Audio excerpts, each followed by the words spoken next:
유로파의 왕. 축구계에서 알아주는 워커홀릭이랍니다. 선수들 사이의 신망이 엄청 두텁다. 신뢰도가 높은 감독이죠. 괜찮은 감독이에요. 네, 괜찮은 정말 감독이죠. 괜찮은 네, 감독입니다. 라리가의 열정가이자 무르반자의 대명사, 젊은 피. 엄청난 감독이잖아요. 줄 아는 감독이죠.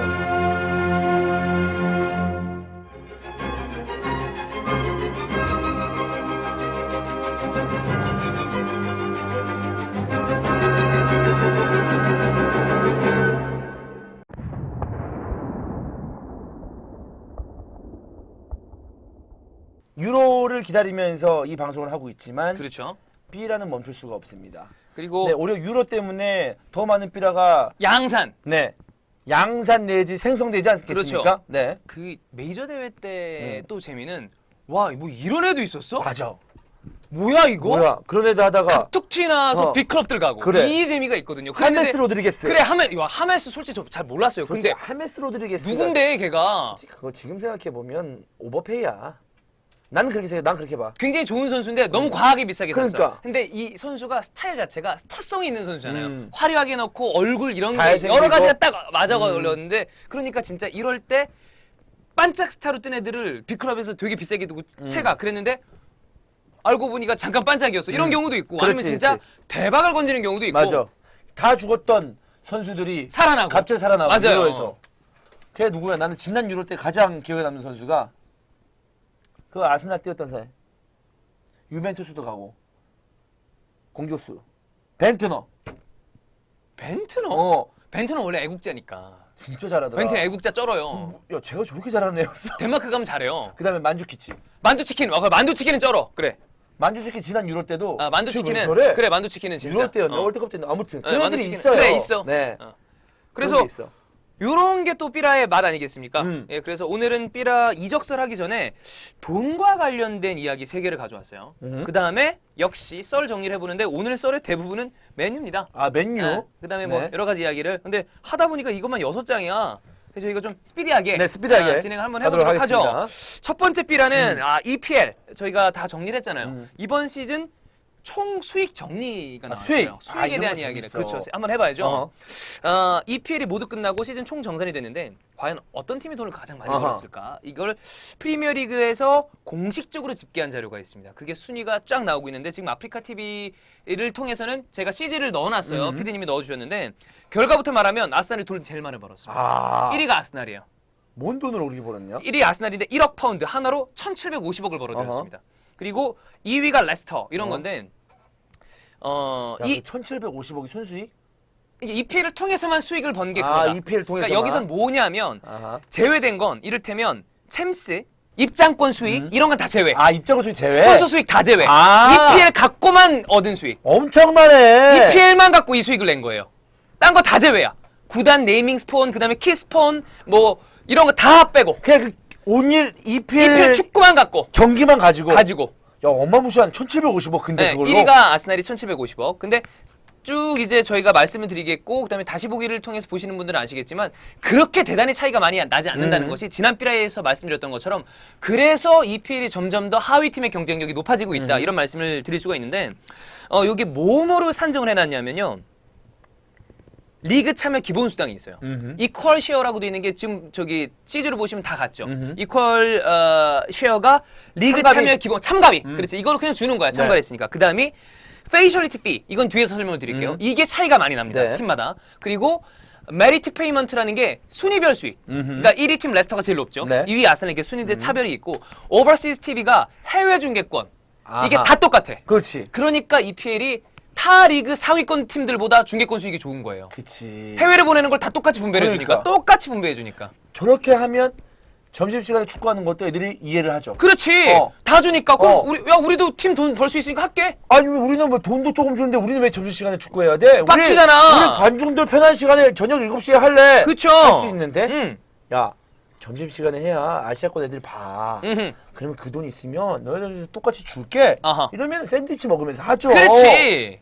그러니까 이게 네. 되는 거예요. 거기다 플러스로 센트럴 커머셜은 이제 중앙 광고 수익인데 이것도 역시 동일합니다. 자, 그러면 모두 다 동일한데 그 차이를 줄 수 있는 부분은 메리트 페이먼트, 그러니까 순위당 수익이랑 페이셜티 피스인데 이게 뭐냐면 페이셜티 피스가 그거예요.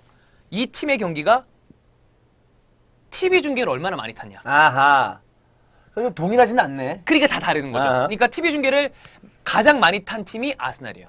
27번을 탄 야, 거야, 근데 라이브로. 아스날이 27번 제일 많아? 제일 많이 탔어요. 아무래도 런던 팀이라서 그런가? 그런 것도 있고 이번에 맨시티, 맨유 이런 팀들이 약간 부진하고 아하. 첼시가 꼬라박고 그러니까 아스날 경기가 많이 나간 거예요. 런던 팀들 중에서 그렇지. 빅클럽이나 또 런던 대도시 안에 있는 팀에서 그나마 볼만한 팀이 아스날이었다. 음흠. 토트넘도 좀 그럼 많을 줄 알아.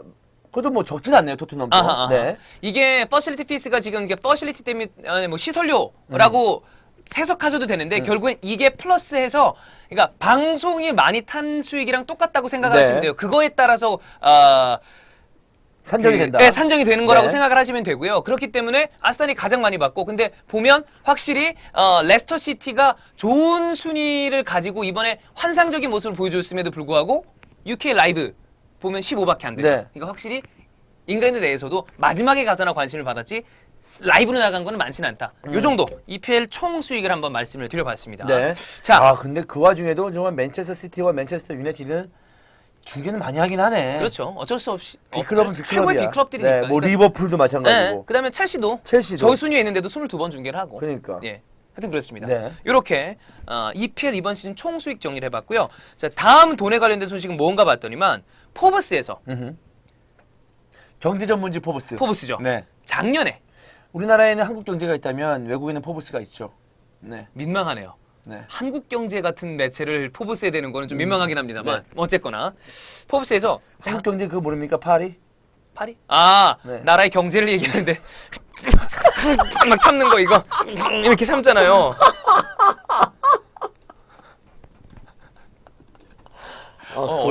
얼마나 좀 보면서 안타까웠어요. 100번 봐도 웃겨. 그래 다시 봐도 웃기고 그거 그냥 웃으면 안 되나? 그게 쉽지 않죠. 이게 만약에 최근 같은 지상파에 이를테면 그런 프로그램이면 그냥 웃고 넘어갔을 텐데 그 당시 케이블 이런 프로그램에서는 그거 진짜 큰일 날 수도 있는 거니까 PD한테 쌍욕나 막 이러잖아요. 여튼 네. 포브스가 네. 작년에 2015년에 축구 선수들 중에서 누가 돈을 제일 많이 벌었을까? 누가 제일 돈 많이 땡겼나? 우리가 쉽게 생각하기로는 호날두, 메시 뭐 이런 거 아닙니까? 당연하죠. 네네네. 그들은 이제 상위권에 있는데 네네. 1위부터 20위까지 산정. 좋아, 좋아. 최상위권 20명. 좀 어이없는 애들도 들어가 있는 거 아니야, 혹시? 제가 생각할 몇 명 있어요. 아, 그래? 한번 봅시다. 얘는 뭔데? 뭔데? 이런 경우가 있거든요. 지난 시즌에? 작년이죠. 작년. 이거 연단위로 해요. 2015년. 2015년. 네네네. 2015년에 어떤 선수가 가장 돈을 많이 벌었을까 쭉 조사를 했는데 상위 일단 20명의 선수가 벌어들인 돈 총액이 네. 5억 6,300만 달러. 어? 한화로 따지면 6,700억을 벌어들였습니다. 대단하다. 20명이. 이거 여기도 생각해보면 빈익빈 부익부야. 6,700억이면 한 사람 앞에 평균만 내도 100억씩만 줘도 2천억이잖아. 그렇죠. 100억 정도 번다는 얘기 아니야? 아니지. 300억을 번 거죠. 아니, 지금 뭐야? 무슨 소리 하는 300억. 300억 이야. 두당 300억을 번 거죠. 그러니까 그냥 평균을 내면 대단하다. 그냥 평균을 내면. 근데 이제 상위권에 더 몰려 있긴 합니다만. 하여튼 그 정도로 돈을 많이 네네. 벌었는데 역시 수입 넘버원. 넘버원은 우리 형 크리스티아노 로날도. 호날두. 근데 호날두 선수 이거는 이거 연봉 플러스 무슨 광고 연봉 플러스 수익이나 광고 수입 다 한 뭐 거예요. 다 합쳐서. 이 돈들은 연봉 플러스 여러 가지 부가 수입을 다 합쳐 놓은 건데 저게 어떻게 읽어야 됩니까? 8,200만 달러. 8,200만 달러면 얼마? 하나로 950억. 작년에 950억. 일반인들은 로또를 아무리 맞아도 저 돈을 못 벌죠. 근데 한 해에 950억. 한 해에 950억. 그럼 세금 떼도 500억인데. 절반 뗀다 치자. 500억인데. 네. 한 500억씩 한 5년 벌었을 거 아니야. 최근에 핫했었던 기간을 생각해 보면 5년. 그렇죠. 그럼 2,500억. 2,500억 정도. 무지하게 부자구만. 그렇죠. 네. 네. 하여튼 그렇습니다. 1위가 호날두, 2위는 언제나 사실은 축구적으로 따졌을 때 의견이 분분하지만 항상 약간 느낌은 메시가 좀 더 위. 어허. 이런 이야기가 많잖아요, 사실. 이거 누구랑 싸움 붙이자는 게 아니야. 항상 왔다 갔다 하는데 메시가 발롱도르도 더 많이 타. 그랬는데 수입만큼 호날두가 1위고 2위가 메시예요. 메시가 7,700만 달러를 받았습니다. 그러니까 뭐 이거보다 좀 적은 수익이라고 생각하면 돼요. 메시는 축구를 잘하지만 이건 비주얼의 차이도 있어요. 이건 그치. 현실이야. 왜냐면 호날두가 키가 더 크고 이런 게 있으니까. 그러니까 메시가 좀 더 키가 크고 우리가 생각하는 제가 모델들이 낫더라면은 스타성이 호날두는 잽도 안 됐을 그렇지. 축구 플러스 이런 거. 만약 그렇지. 이를테면 베컴. 그래 베컴은 감히 따라잡을 수 없는 그래. 그러니까 베컴을 도대체 누가 따라잡아요. 그러니까. 그런 정도인데 솔직히 베컴이 메시만큼 공 찼어? 호날두만큼 공 찼냐고. 아니잖아. 아니잖아. 네. 메시가 만약에 이 중에서 하메스 얼굴이었어. 그럼 여기 끝장입니다. 끝났지. 축구계는 끝났지. 축구계는 끝이야. 메시, 김호치 이런 거 안 찍었죠.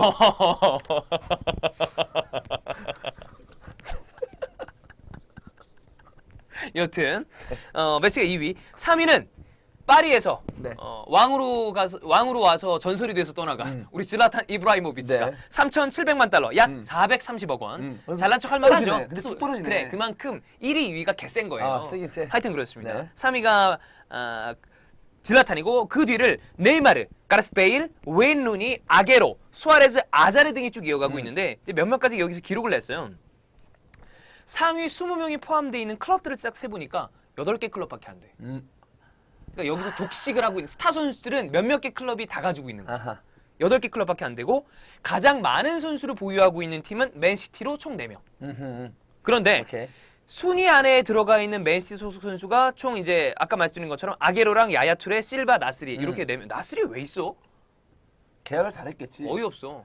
잘 나갈 때 맨시티 이적했으니까 내가 그래서 봤을 때 그런가 연봉이야. 이거는 얘들 다 연봉이야. 맨시티 소속돼 있는 아 그래 애들은 연봉이 셀 거야. 연봉이 세야. 네. 하여튼 그래요. 그랬는데 오히려 포함된 선수들의 수입 합이 가장 많은 건 레알이에요. 레알이. 3명밖에 안 되지만 어. 호날두, 베일, 하메스. 그러니까 단가가 맨시티보다 센 거지. 호날두, 베일, 하메스가 이 종류도 제일 셌잖아. 제일 세고. 그러니까 걔네들이 수입도 제일 많은 거죠. 많고. 이 종류에 대비해서 연봉도 줄이니까. 네. 네. 그리고 EPL 상위 3인방이 룬이랑 아게로, 아자르예요. 이 셋이 합쳐도 우리 형을 못 이깁니다. 아. 역시 킹가뚜. 그렇습니다. 호날두가 네. 루니, 아게로, 아자르 합쳐도 못 이긴다. 네. 그 정도로 호날두가 돈을 많이 번다. 이 정도 얘기를 또 포브스에서 냈기 때문에. 호날두는 이게 좋잖아요. 시원하잖아요. 시원하잖아, 그래서 사실. 스타성이 있는 스타일이야. 스타성도 있고. 네. 네. 그래서 호날두가 뭐 겁나 벌었다. 이 정도. 대단합니다. 포브스의 기록을 한번 가져와봤고. 네. 그다음 음흠. 또 돈에 관련된 네. 얘기예요. 이거는 사실은 지난 비라에서 이제 첼시가 나이키랑 스폰서십 재계약, 그러니까 아디다스를 끊어버리고 그렇지. 나이키랑 할 것 같다 이런 얘기를 왜냐면은 들었었잖아요. 아디다스가 너무 돈을 적게 주니까 기조가 또 우리는 첼시 리그마다 됐어. 에이스만 할 어. 건데 우리는 맨유인데? 뭐 첼시는 별로 이런- 우리의 돈을 많이 쓰는 구단으로 소속돼 있지 않아. 그쵸? 생각하지 않아. 네. 그러니까 첼시도 그럼 하지 마. 음. 그래서 끊어버리고 이제 나이키랑 하려고 그랬다는 얘기를 드렸죠. 네. 아직 오피셜은 안 났어요. 이제 거의 다 진행이 되고 이것도 오피셜이 되면 이야기를 드릴 텐데 그 전에 FC 바르셀로나가 스폰서십 갱신에 성공을 했습니다. 나이키한테. 나이키와. 그런데 나이키는 무조건 바르셀로나 잡아야지. 어마어마한 금액으로 계약을 했습니다. 음. 1위로 바로 올라섰습니다.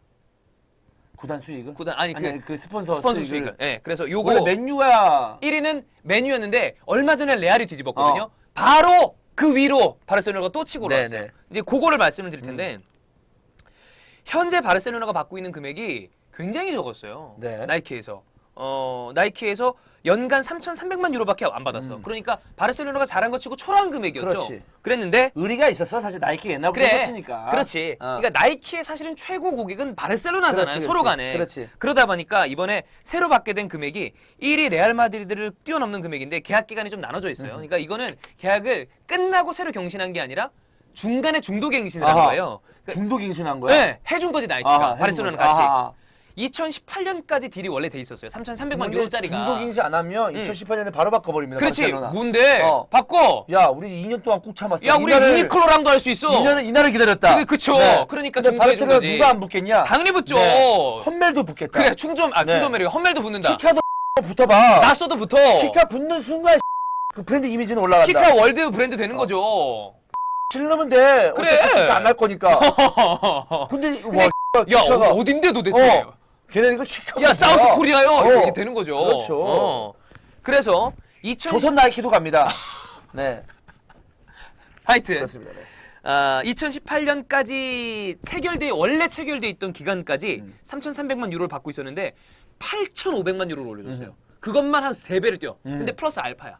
8,500만 플러스 알파. 그 다음에 이제 새로 추가된 계약이 2018년부터 2026년까지예요.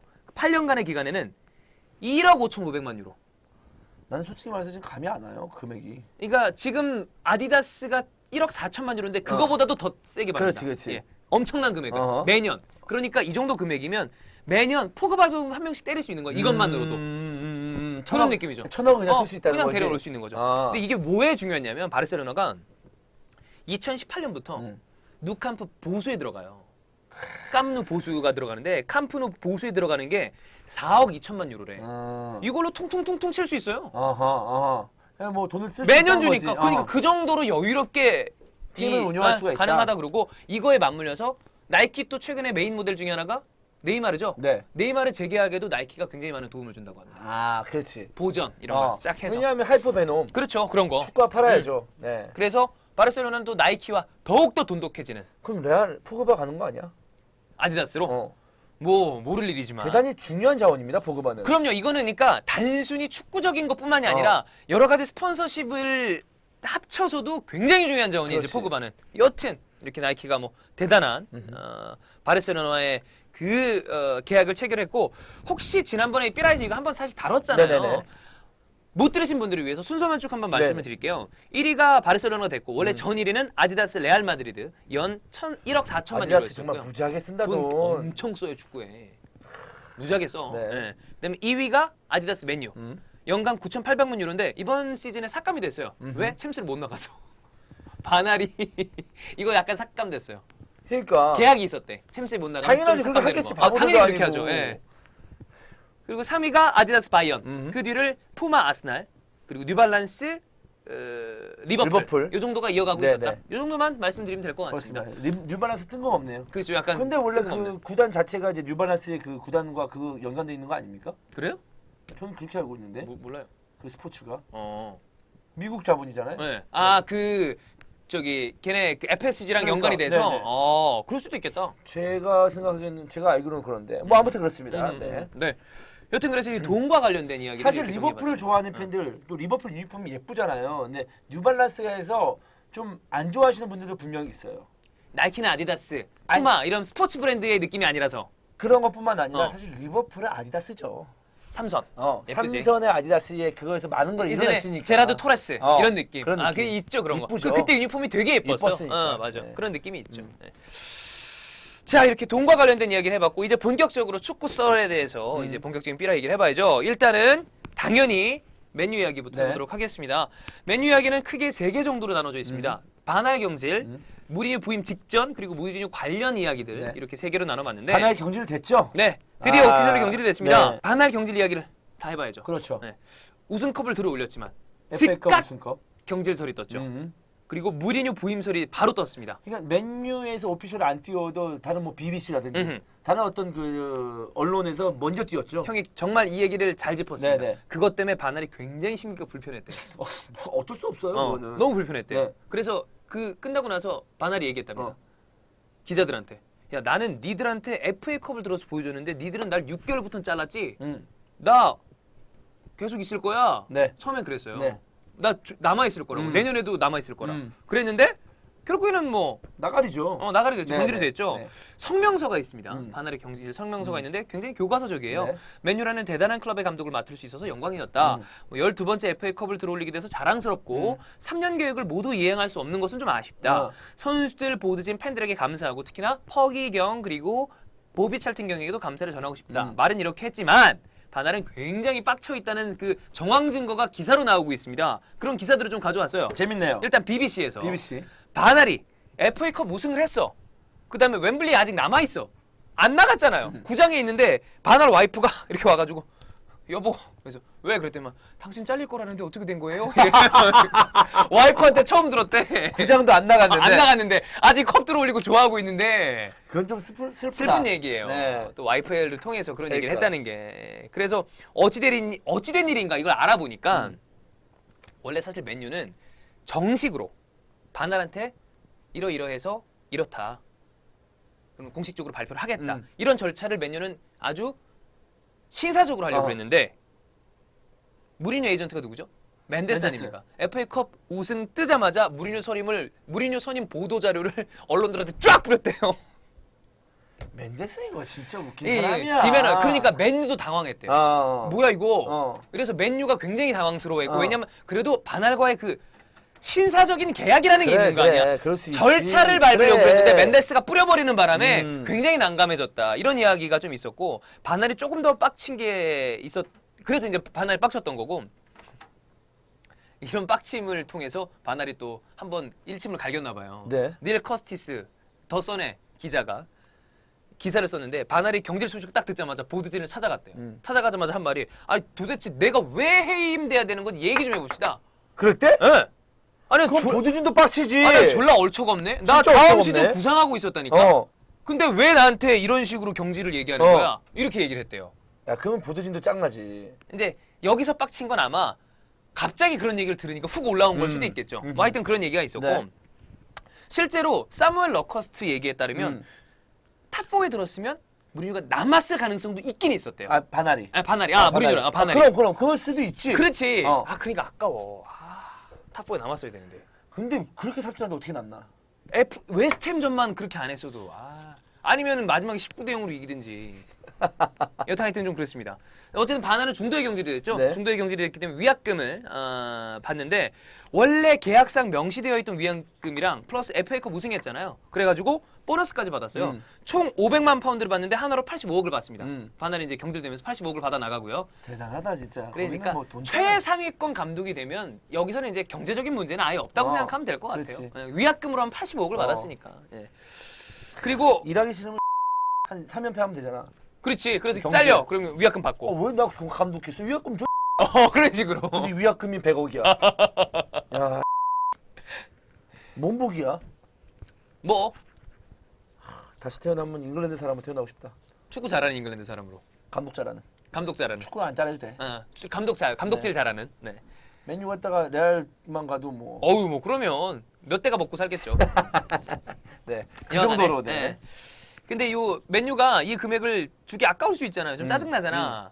뭐 당연히 줘야 되는 거지만. 근데 아디다스랑 맨유랑 계약 중에 FA컵 우승하면 보너스 400만 파운드를 지급을 한대요. 그 그걸로 돈으로? 퉁쳐주면 되는 거죠. 퉁쳐주면 뭐. 된다. 그래서 조금 네. 이제 덜 아쉬운 느낌이 있고 참 저는 이 기사를 보면서 재밌는 게 전 우리나라에도 이런 기사가 있었으면 좋겠어요. 바날이 맨유를 떠나니까 바로 데일리 메일에서 지난 2년간 바날이 저지른 무모한 행동 10선. 야, 우리 이런 것도 우리 히든풋볼 하면서 나중에 한번 정산하면서 이런 거 네. 하자. K에.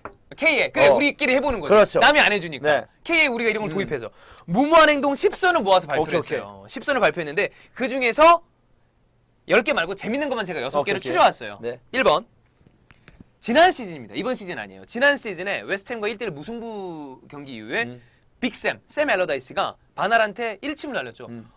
바날 당신 롱볼 축구하네. 나한테 뭐 롱볼 얘기할 거 아니네. 그랬더니만 바날이 다음 컨퍼런스에서 기자들한테 자신이 롱볼 축구가 아니라는 PPT 자료를 이만큼 뽑아서 다 돌렸어요. 어허. 그때 빵 터졌었거든 사람들이. 그래서 기자들이 뒤에 자기 기자 생활 몇십 년만 이런 경우는 처음이라고. 어허. 그거 1번으로 뽑았어요. 오케이. 1번이 그 경우. 너무 이제 기자 입장에서 황당하더라. 황당한 거야. 그런 걸 갑자기 자료가 어허. 따박따박 따지면서 나 롱볼 축구 아니에요. 이렇게 근데 얘기했던 누가 봐도 거. 롱볼 축구였는데. 개롱볼 축구. 정말 재미없었고. 예. 네. 1번. 2번.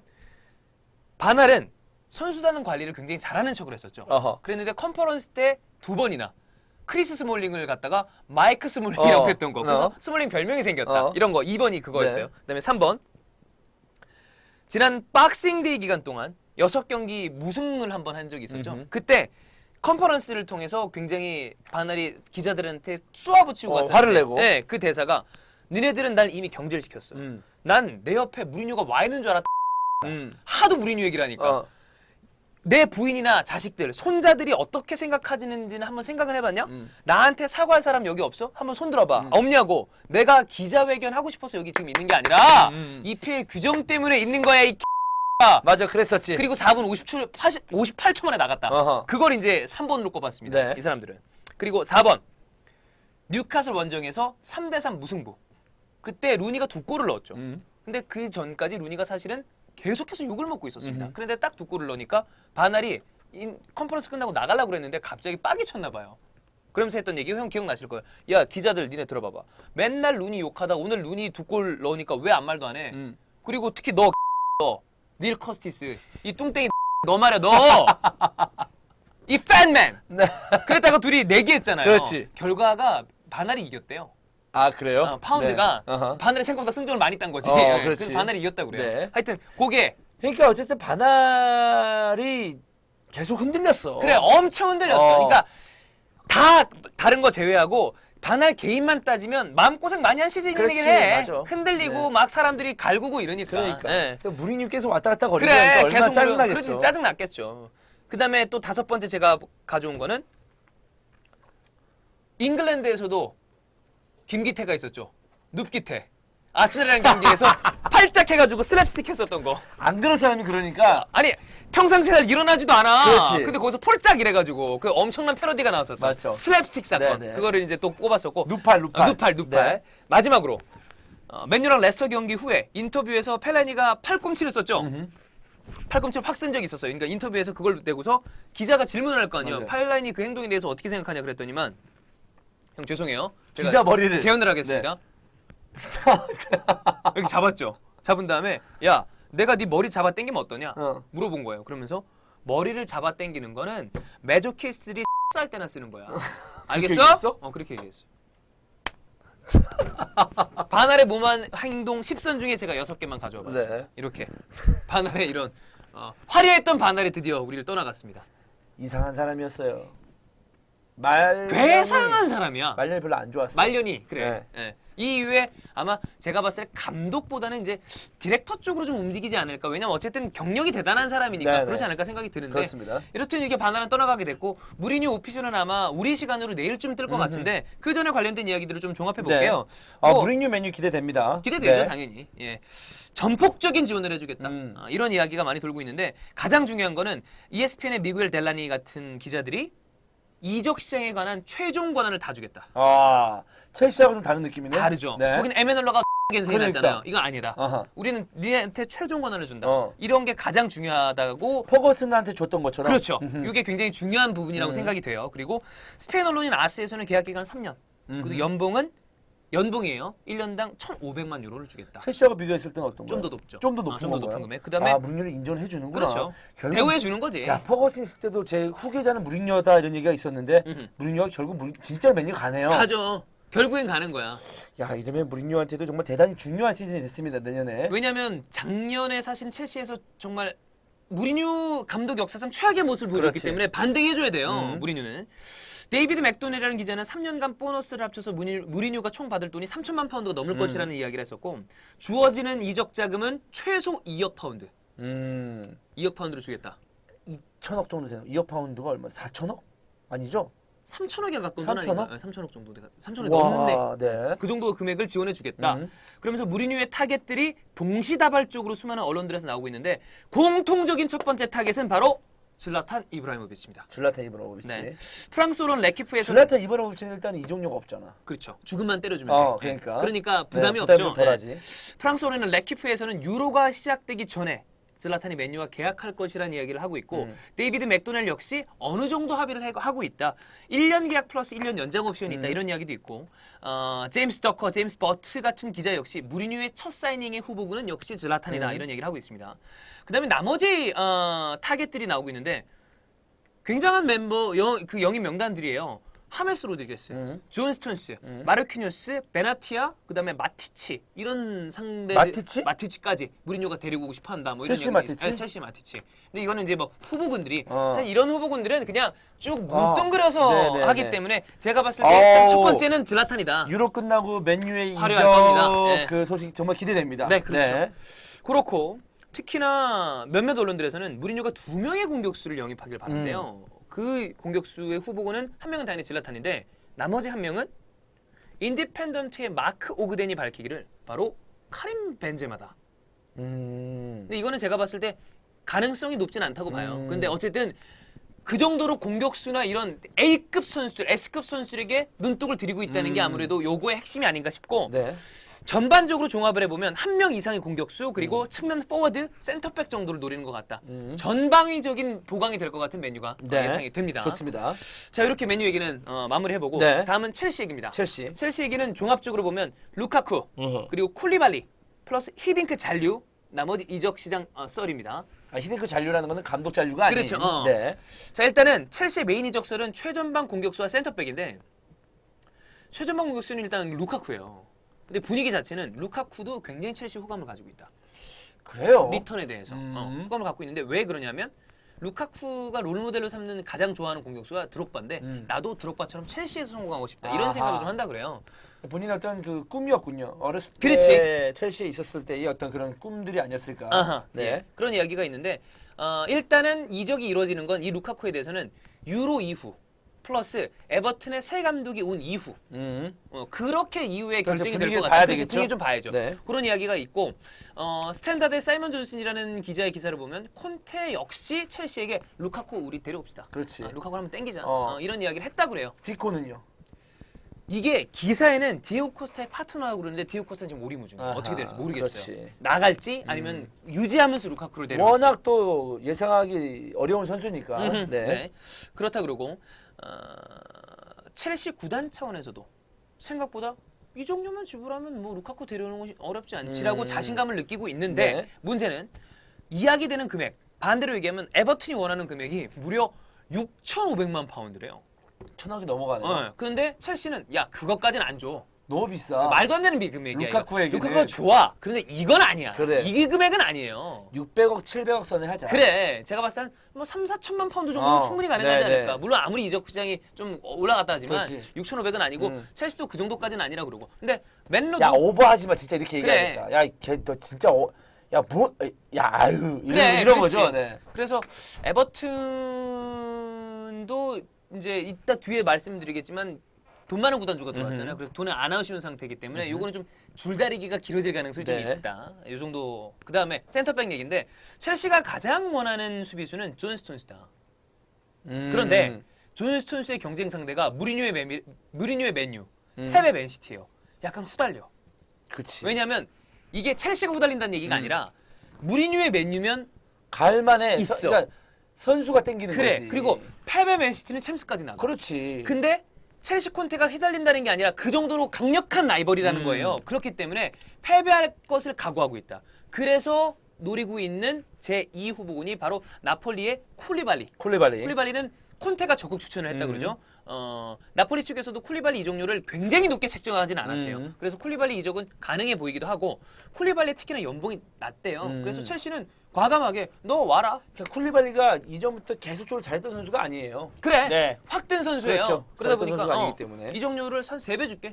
저기 연봉을. 그러면 선수 입장에서는 땡기죠. 갈만하죠. 연봉 3배 준다고 네. 그러는데. 예. 그런 얘기가 좀 있었고 나머지 이적설은 대부분 이제 나인골란 2차 비드 이런 이야기인데 거의 동어 반복이에요. 그래서 이거는 좀 과감하게 좀 제하도록 하고 아까 이야기 드렸지만 히딩 칼머니가 첼시 잔류를 선택을 할 것 같아요. 네. 근데 형이 얘기했던 것처럼 어드바이저 고문의 역할을 첼시가 좀 오퍼를 한 것 같은데 히딩크도 좋다. 그렇죠. 뭐 노는이. 그렇죠. 네. 조언을 하는데 어떤 조언이냐면 가장 메인 역할은 유스 선수를 1군으로 올릴 때 그 자문을 히딩크한테 맡기고 싶어 하다 네. 그러고 히딩크가 적극 개입하면서 첼시의 큰 그림은 히딩크를 필두로 해서 나중에 체흐랑 드록바를 어시스턴트로 데리고 싶어 한다. 그래서 레전드들을 데리고 네. 첼시 좀 내실 있게 다지고 싶어 한다. 좋습니다. 이런 이야기가 네. 첼시 있었습니다. 자, 다음은 리버풀에 대한 이야기를 해보겠습니다. 아, 리버풀. 네, 리버풀은 근데 리버풀 맨유 첼시만큼 돈 쓸 수 있을까?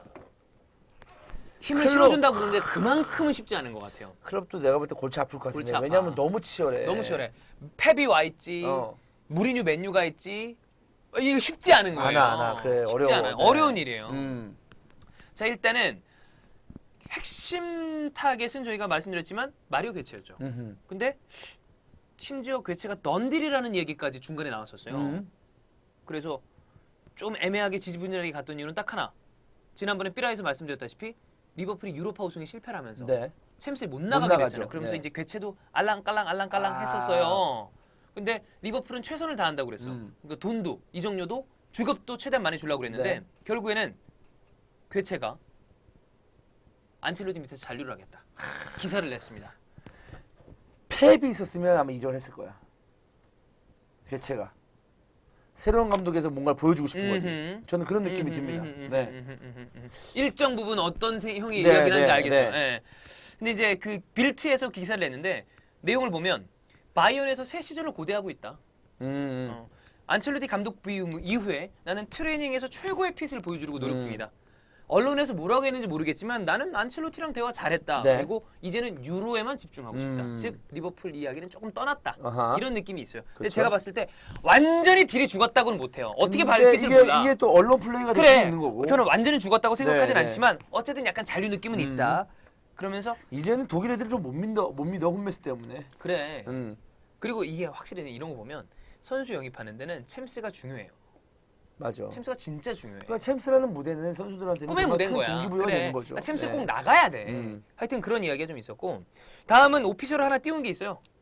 요리스 카리우스 골키퍼. 아하. 그때 말씀드렸었죠. 네, 오피셜이 네. 떴습니다. 네. 미놀레랑 경쟁 체제를 이룰 것으로 보이고 거피셜이라고 보여줬었던 이 지엘린스키라는 선수가 있었는데 네. 파토나기 직전이에요. 왜 그런지 봤더니만 지엘린스키 에이전트가 리오프랭에 문제가 생긴 게 팩트다. 그리고 로마도 관심이 있다. 네. 이런 이야기를 했는데 연쇄 이동이 벌어질 가능성이 생겼어요. 일단 왜 이렇게 됐냐? 해외 트윗에 떠돌아다니는 그 이야기들을 보면 멘션글라드바우의 마흐무드 다후드라는 선수가 미드필더에 있는데 네네. 리버풀의 메인 타겟이 괴체해서 이리로 옮겨갔다는 얘기가 있어요. 근데 다우드는 일단 멘션글라드바우에서는 나포스일, 그러니까 그렇지, 팔지 팔지 않겠다라는 않겠다. 거를 이야기를 했는데 괴체가 부러진 이후에 다우드에 집중을 하려고 그러는 것 같고 그러다 보면 지엘렌스키가 로마로 가죠? 그러면 첼시가 웃을 수 있습니다. 왜냐하면 나인골란 딜이 굉장히 쉽다는 얘기죠. 그렇지. 왜냐하면 이건 나인골란의 대체 느낌이 나는 선수이기 때문에 그러니까요. 이게 연쇄적으로 좀 딜이 이루어질 가능성이 좀 있다. 네. 그러니까 다우드는 좀 지켜봐야 될 것 같아요. 클럽이 굉장히 강력하게 땡기고 있다 그럽니다. 그렇습니다. 이렇게 그러니까 리버풀은 근데 리버풀 지금 링크된 선수들의 그 레인밸류가 지금 그 얘기를 하려고 그랬어요. 이게 너무 아쉽네. 괴체 정도는 모르겠는데 그 이후부터는 물론 클럽이 대단히 돈을 많이 써서 스타 선수를 데려오는 감독은 아니지만 다른 팀들이 데려오는 선수들에 비해서는 조금 많이 떨어져요. 약한 감이 있어요. 그리고 지금 리버풀이 멤버가 대단히 좋은 편도 아니고 어허.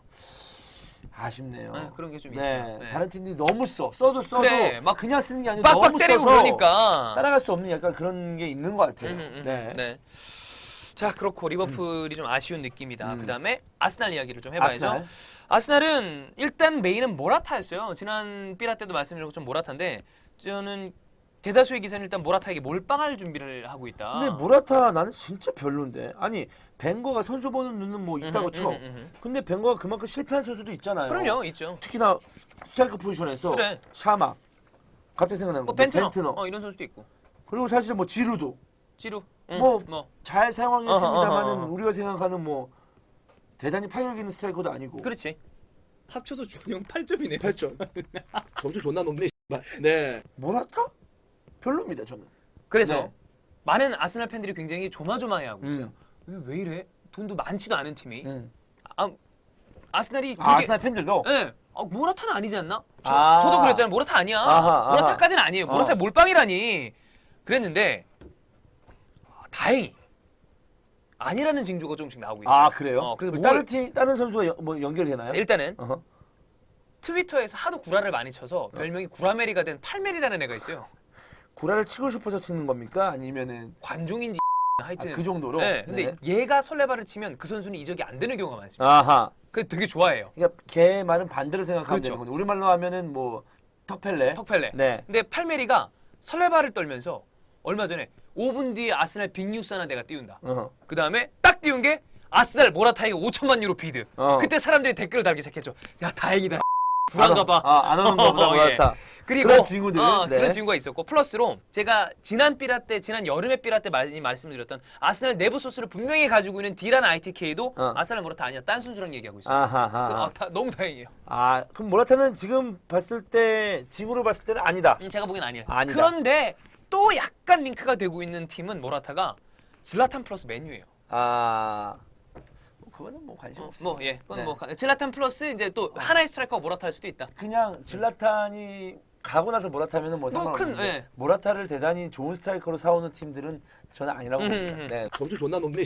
네. 제이미 바디에게 바이아웃이 있다는 얘기가 떠돌았어요. 근데 그 이야기는 타임즈에서도 기사로 띄웠어요. 네. 근데 그 바이아웃이 2,800만 유로, 파운드로 따지면 2천만 파운드, 생각보다 싸요. 500억 그런데 정도가 안 되네요. 아스날이 이야기하고 있는 공격수가 바디라는 이야기가 신뢰도가 좀 떨어지는 트윗에서 떠돌고 있습니다. 어허. 그래서 아 이거는 근데 바이아웃이 400억 정도면 살만하지 않아요, 바디? 저 모라타보다는 바디 1, 2년 쓰고 말고 말지. 그렇지. 왜냐면 바디 지금 핫하잖아. 아 그럼 그러면 너무 잘하잖아. 한두에 쓰는 거야. 어. 예, 그래서 그런 이야기가 트위터에서 신뢰도가 떨어지는 사람들의 그래서 저는 이거는 진중하게 다루진 않겠습니다. 그냥 이렇게 살짝 바디도 레스터에 남진 않을 것 같아. 왜- 이게 마지막 기회야. 빅클럽에 갈 수 있는. 그렇죠. 챔스를 뛸 수 있는. 이게 중요한 건 챔스는 물론 레스터 뛰지만. 뛰지만 선수에게 가장 중요한 건 여러분 사회생활 해보시면 알겠지만 주급 엄청 중요해요. 맞아. 레스터가 줄 수 있는 주급이랑 아스날이 줄 수 있는 주급은 차원이 다릅니다. 어허. 그렇기 때문에 뭐 그런 얘기가 좀 있었어요. 네. 네. 이거는 그냥 쓱 지나가서 들으시면 될 것 같고 그 다음 아스날에 대한 그 이적설은 이거 역시 굉장히 불안한 이적설입니다. 뭐 팬들 입장에서는 네. 뭐냐면 로마에서는 굉장히 좋은 모습을 보여줬지만 이적하고 난 이후에 부상으로 거의 시즌을 다 날려먹었던 수비수 바로 베나티아죠. 베나티아. 베나티아 로마에서 정말 잘했어요. 네. 근데 바이언으로 간 다음에 거의 누워 있었어요. 그러면서 그 사람들이 이야기하기를 우드게이트 플러스 안드라데 정도의 먹튀급이다. 아, 그 정도로. 그 정도로 욕을 했었어. 아, 왜냐면 뛰질 못하니까. 그러니까. 그랬는데 아스날과 베나티아가 강력하게 링크가 나고 있다고 이 링크를 낸 기자가 문제인데 아니 근데 베나티아가 아스날에 와서 건강하게 수비를 할 수도 있는 거잖아요. 그럴 가능성을 그러니까 사실이라면 그걸 기대할 수밖에 없는 거죠. 근데 이게 기자가 중요하잖아요. 기자가 RMC 라디오 몬테카를로의 치프 저널리스트 네. 바로 모하메드 부합씨예요. 부합씨가 내는 이야기는 거짓말은 아니야. 그러니까 신뢰도가 이거는 있구나. 쓱 대보긴 한 거예요. 부합씨가 아스날이- 뻥카를 치진 않아요. 아스날이 이제 그렇지. 베나티아를 약간 좀 네. 물어는 봤다. 본 건 본 거라는 거죠. 그런데 생각보다 베나티아랑 연결되는 팀이 맨유, 응. 파리 생제르맹, 첼시. 그러니까 워낙에 실력은 있는 워낙 선수라는 좋은 거죠. 선수니까. 예, 이런 선수랑 링크가 베나티아가 되고 있는데 가장 링크가 많이 되고 있는 팀이 아스날이다. 아스날이다. 뭐 이런 이야기를 네. 했었고. 그다음에 잉글랜드 쪽에서는 다른 센터백과 풀백과 또 아스날이 링크가 되고 있는데 잉글랜드 쪽에서는 대부분 이 두 선수에 대한 이야기가 나오고 있어요. 볼튼의 로폴딩. 로폴딩. 이거는 굉장히 어린 나는 선수예요. 이 선수 잘 저도 모릅니다. 처음 들어본 네. 선수예요. 볼튼의 올해 선수상을 받은 선수래요. 근데 강등됐는데 EPL 클럽들이 노린다는 거 보니까 괜찮은 선수인가 봐요. 그런가 봐요. 저는 차라리 이게 나아요. 베나티아보다. 이거 아스날 안 그래도 부상으로 고민하는 팀인데 또 이제 부상을 원래 많이 당한 그래. 선수가 오면 불안하겠죠. 불안하자. 코젤이랑 네네. 메레테 잡고 있으니까 어린 오케이. 선수 사와서 쓰면 되잖아. 오케이. 그다음에 왼쪽 풀백은 키어런 깁스의 이적이 기정 사실화 돼가면서 셀틱의 어린 좌풀백 키어런 티어니 똑같이 키어런입니다. 네. 이 선수 역시 뭐 아스날이 노리고 있다. 네. 이 정도 얘기로 가볍게 넘어가면 될 것 같습니다. 좋습니다. 예. 그다음 이제 기타 소식인데 기타 소식 얘기가 에버튼이 엄청 많아요. 에버튼이 그러니까 돈이 튀는 이제 거야. 돈이 이제 쓰는 거야. 이게 확실히 돈이 있어야 돼. 아씨 에버튼 기성용 갔으면 좋겠다. 저도 계속 얘기하잖아요. 전 기성용 갔으면 좋겠다. 기성용 뭐 안 나오나? 그러니까 저는 야 기성용 이번 괜찮아. 피나에 제발 기성용. 근데 손흥민이 그래 맨로에서 사실 저희가 잘 안 다뤘었는데 어. 맨로가 손흥민 이야기한 얘기 좀 잠깐 해보죠. 네, 방출 명단에 이제 손흥민이 떴어요. 근데 이렇게 포치티노가 참을성이 없나? 두 가지입니다. 어. 일단 맨로는 완전히 개소리를 짓거리는 그래, 기자는 그래. 아니에요. 그래. 특히나 런던에 한해서. 그러니까 우리는 알고 있잖아요. 그래, 우리는 알잖아. 그런데 사실은 맨로가 토트넘 소식을 그렇게 잘 맞추진 않아요. 그러니까 거기에 위안을 삼아야죠. 그거밖에 없어. 전 지켜봐야 되는 것 같아요. 아우씨. 근데 라멜라도 3년을 받잖아. 했는데 손흥민이 나쁘진 않았어요. 그래. 이건 너무한 건데. 만약에 그거라면 저는 좀 너무하다고 봐요. 진짜 너무한 거죠. 그래. 공정하지 못한 어. 거지. 그래서 심지어 그런 얘기도 있어요. 토트넘이 노리고 있는 2선 포워드 중에 한 명이 바로 안드레 슈얼레인데 스왑 이런 얘기도 나올 정도로 이거는 신뢰도가 떨어진 언론이기 때문에 제가 여기 안 다루는 이유입니다. 시얼레 뭐 나쁜 선수는 아니지만 그래도 손흥민 한 번 더 봐야죠. 아직 포텐 안 그래 좀 더 터졌는데. 봐야지. 예. 이건 너무한 거야. 저는 그래서 이거는 맨로기 때문에 사람들이 좀 더 주목했지만 실제로 이루어지진 않을 것 같다. 예, 저는 그런 느낌이고. 예. 에버튼 얘기를 이어가 보죠. 에버튼 일단 감독 이야기가 있고 선수 이야기가 있습니다. 감독 이야기는 일단은 그래도 링크난 감독의 그 네임밸류가 셌잖아요. 일단 지금 공석이죠 지금. 공석이죠. 네. 마르티네즈가 나갔으니까. 레브, 프랭크 데부어. 그 다음은 일단 펠레그리니. 아하. 펠레그리니 에버튼이면 괜찮아요. 일단 메일의 도미닉 킹이란 기자는 에버튼이 펠레그리니한테 얘기를 했대요. 지금 노스웨스트에 사시잖아요. 맨체스터에. 굳이 뭐 딴 데로 이주하지 마시고 한번 같이 해보자. 네. 제의를 했다. 네. 이런 이야기가 짤막하게 있었고 저는 나머지 하나가 좀 쇼킹해요. 딱 하나의 감독이. 유로파의 왕 세비야를 이끌고 있는 우나이 에메리가 에버튼과 대화를 나누고 있다라는 이야기가 그럴 만하기도 하죠, 사실. 에메리 굉장히 좋은 감독이에요. 그러니까요. 라리가의 열정가이자 무릎 안자의 대명사, 젊은 피. 굉장히 신뢰도가 높은 감독이죠. 괜찮은 감독이에요. 네, 정말 괜찮은 네, 감독입니다. 세비야를 물론 원정 성적이 너무 안 좋은 건 있지만 나름의 성과를 내는 감독이야. 유로파 3연패면 말도 한 거 아니야? 무슨 설명이 필요합니까? 엄청난 감독이잖아요. 이길 줄 아는 감독이죠. 네. 이제 제임스 더커가 에버튼과 에메리가 대화 중이라는 기사를 냈어요. 제임스 더커의 기사를 먼저 보겠습니다. 제임스 더커가 자신의 소스를 알아낸 바에 의하면 에메리가 EPL에서 다른 도전을 한번 해보고 싶다. 세비야 정말 좋은데 그러니까 다른 세비야 도전 한번 아니, 해보고 싶다. 예. 세비야가 싫어서가 아니고 세비야에서 유로파 3연패 했으면 됐잖아. 그래. 뭘 더 해. 그렇지. 그래서 모시리 구단주 역시 에버튼, 모시리 구단주랑 에버튼 구단 차원에서도 세비야에서 에메리가 저 일궈낸 업적은 엄청나다. 이거 데려와야 되는 거 아니냐. 네. 그리고 에메리가 선수들 사이의 신망이 엄청 두텁대요. 선수들 사이가 좋고 축구계에서 알아주는 워커홀릭이랍니다. 일을 엄청 열심히 해요. 네. 그런 걸 되게 높게 평가한대요. 네. 그렇기 때문에 데려오고 싶어 하는데 기사에 따르면 이미 웨스트햄도 빌리치 전에 에메리였대요. 에메리를 데려오고 싶었는데 에메리가 벤치를 놔서 빌리치로 간 거라고 그래요. 그 정도로 에메리에 대한 평가가 좋다는 거죠. 그래서 에메리가 세비야에서 인기도 좋고 에메리도 세비야에 대한 그 애정이 굉장히 높아요. 근데 이적이 이루어질지는 모르겠고 일단 현재는 세비야 회장이 부인을 했어요. 네. 아니다. 아니다. 안 갈 거다. 대화 아니다. 우리 데리고 있는다라고 데리고 했는데 있었다. 이적 시장이라는 거는 만약에 에버튼이 돈이 있으니까 세게 질러서 확실한 뭔가 카드를 내밀면 감독도- 불가능하리란 법은 없는 그리고 거거든요. 감독도 사실 거기서 라리가에서 뭐 우승할 거야, 뭐 할 거야. 우승 안 되잖아. 라리가는 세 팀이 우승하잖아 이제. 그러니까 안 되는데 유로파리그 그 정도 했으면 자기도 이제는 좀 리그 우승을 좀 해보고 싶고 뭔가 좀 도전해볼 수 있는 그런 팀에 좀 가보고 싶지 않을까? 사람이라면 하나의 새로운 도전도 해볼 수 있는. 그러니까. 네, 그러니까 물론 또 저는 역시 내년에 네. 유로파리그를 우승한다 보장도 없고 그렇지. 유로파리그가 뭐 아무나 하는 것도 아니고 그래서 뭐 유로파리그 3연패가 더 대단한 것처럼 보이는데 네. 에메뉴 감독 와도 뭐 또 진짜 EPL 내년에 감독 때문에 대박이네, 선수 때문에 대박인 게 아니고. 그래. 그래서 저는 세비야 잔류할 가능성이 크다고 보지만 만약에 형 얘기대로 진짜 온다면 EPL은 정말 감독들의 춘추전국 시대라고 해도 과언이 아니죠. 그러니까요. 대단한 감독들. 네. 그리고 여기 플러스로 베니테즈 3년 재계약. 거의 아하, 확정적입니다. 아하. 형이 그렇게 야 의리를 지켜 그랬는데 의리 지킬 것 같습니다. 그래, 우리 네, 지켜야지, 의리 지킬 것 사실. 같아요. 네. 네. 그럴 것 같고요. 그 다음 역시 쇼킹한 에버튼의 이적설. 선수. 예, 선수예요. 네. 저는 이거는 지나가는 이적설이고 네. 근데 불가능하진 않다고 봐서 가져왔어요. 더 썬에서 낸 기사입니다. 그래서 그냥 무시하셔도 돼요. 네. 근데 재미있어서.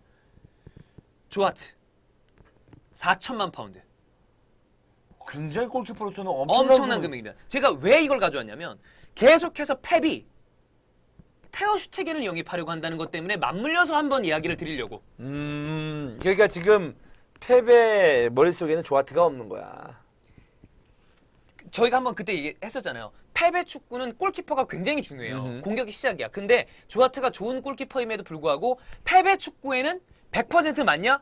그건 아닐 수 있어요. 그래서 테오 슈테겐과 링크가 계속 나고 있는데 슈테겐은 지금 바르샤에 가 있죠. 바르셀로나에 있죠. 근데 네. 그거는 조아트가 좋고 나폴 떠나서 데리고 올 수 있으면 슈테겐을 데리고 오겠다. 왜냐면 그렇죠. 걔가 더 그냥 좋은 거야. 그래. 그러니까 자기 축구에 그러면 그러니까 더선의 기사에도 나와 있어요. 펩이 만약에 슈테겐을 데려온다면 조아트에 대한 오퍼를 들어볼 텐데 그러면 에버튼이 4천만 파운드를 지르겠다는 얘기죠. 조아트가. 그러니까 이거는 초측성 보도이고 에버튼이 조아트를 노리는 건 사실이라고 볼 수 있으나 슈테겐의 맨시티 입성이 동시에 이루어져야만 가능한데 제 이야기는 이게 뭐 신빙성이 높다 이런 거라기보다는 테오 슈테겐이 계속 링크가 나기 때문에 야, 이것도 그러면 한번 조아트는 예. 만약에 슈테겐 오면 조아트는 에버튼 말고 다른 팀에서 땡길 수 있겠는데? 그렇지 않아요? 뭐 돈을 세게 질러서 슈테겐이 온다면 그렇지. 에버튼 이외에 어. 뭐 그럴 수 있죠. 네. 예. 왜냐면 오퍼는 들어볼 테니. 네. 쿠르투아도 뭐 딴 데 간다는 얘기도 있고. 크루투와 레알 이야기는 또 네. 있었고 그러니까. 이거는 뭐 지난 삐라 때도 들어보시면 되겠지만. 골키퍼는 한 군데가 빵꾸 나면 연쇄 이동이 됩니다. 그럼요. 연쇄 사실. 이동돼요. 맞아요. 네. 그런 게 있기 때문에 네. 한번 그렇습니다. 지켜볼 필요가 있겠습니다. 네, 거기에 플러스로 이제 많은 분들이 채팅창에서 마스체로나 유벤투스 얘기를 많이 하셨는데 지금 일단은 문도 데포르티보에서는 공식적으로 아직까지 사전 계약 이런 건 없다. 그렇기 때문에 그거와 관련된 이야기는 공식적으로 뭔가 저희가 삐라 때 말씀드릴 만한 건수가 있으면 그때 이야기하는 걸로 하고 마스체로는 유벤투스도 어울리네요. 굉장히 좋죠. 네, 굉장히 좋죠. 그렇습니다. 근데 뭐 그거까지만 하고 오늘 삐라 여기까지 하겠습니다. 박종인의 삐라 시간입니다. 뭐 방송 초반에 박종인 얘기를 했는데 오피셜 떴습니다. 그렇죠. 맨유 감독이 네. 맨유 감독으로 오피셜 떴기 때문에 그것과 관련된 소식도 굉장히 많다라고 하면서 살짝 예고를 해주셨는데 본격적으로 한번 들어가 보도록 하겠습니다. 오늘 컨셉은 약간 어떤 컨셉인가? 준비해온 컨셉. 일단 기본 네. 베이스는 이거는 사실은 거의 메뉴 특집이에요. 맨- 메뉴 아하. 얘기가 거의 대부분이에요. 아, 그래요? 예. 근데 어우, 근데 맨유가 희한하게 이번에 이제 우리가 뭐 히든풋볼 이제 근 1년 다 돼가지만 이 1년 동안에 맨유에 할 때마다 너무 재밌었어. 일들이 많았어요. 반복적으로 들어도 재밌었어. 그래, 뭐 반할 계속 네. 얘기 나오지. 그다음에 마샬 나왔고 막 이러니까 여러 가지 일들이 많은 팀이었기 때문에 결국에는 이제 무리뉴까지 부임을 시키면서 어쨌든 언론들의 기사를 양산해내게 만드는 그 네. 메가 클럽이긴 해요. 확실히 네네. 맨유가 맨유. 그렇죠. 근데 저희가 그거 전에 또 지난번에도 저희가 돈 얘기 좀 하고 갔잖아요. 어. 오늘 좀 다른 얘기 좀 하고 네네. 돈 얘기랑 다른 거 얘기 좀 한 다음에 좋습니다. 들어가 보도록 하겠습니다. 일단은 EPL 주요 클럽들 재정 현황을 가디언에서 좀 추려놓은 게 있길래 네. 그것만 좀 가져와 봤어요. 재정 현황이라고 하면 그러면 그 재정 현황이 높으면 높을수록 그 팀은 돈을 쓸 수 있는 그 가능성도 높다. 그거 플러스 어. 지난번에 보여드렸던 거는 EPL 수익이었잖아요. 어허. 그게 아니라 이번 시즌 이 팀들의 수익과 그다음에 전체 수익. 전체 수익, 어. 그다음에 금융 지출 퍼센트는 어떤가 이런 거 순위까지, 아, 인건비까지. 그 인건비까지. 오케이, 오케이, 네. 오케이. 자 일단 이거는 뭐 제 팬심이니까 아스날부터 하겠습니다. 아스날. 네. 아스날 현재 메인 구단주는 스탄 크론케예요. 67%의 지분을 가지고 네. 있고 나머지 30%의 지분은 알리쇼 우스마노프가 가지고 어허. 있습니다. 나머지 3%는 이제 뭐 AST도 가지고 있고 다 개인이 가지고 있는데 이번 시즌 수익 3억 4,500만 파운드. 그래서 하나로 얼마인가요? 계산 안 해봤습니다.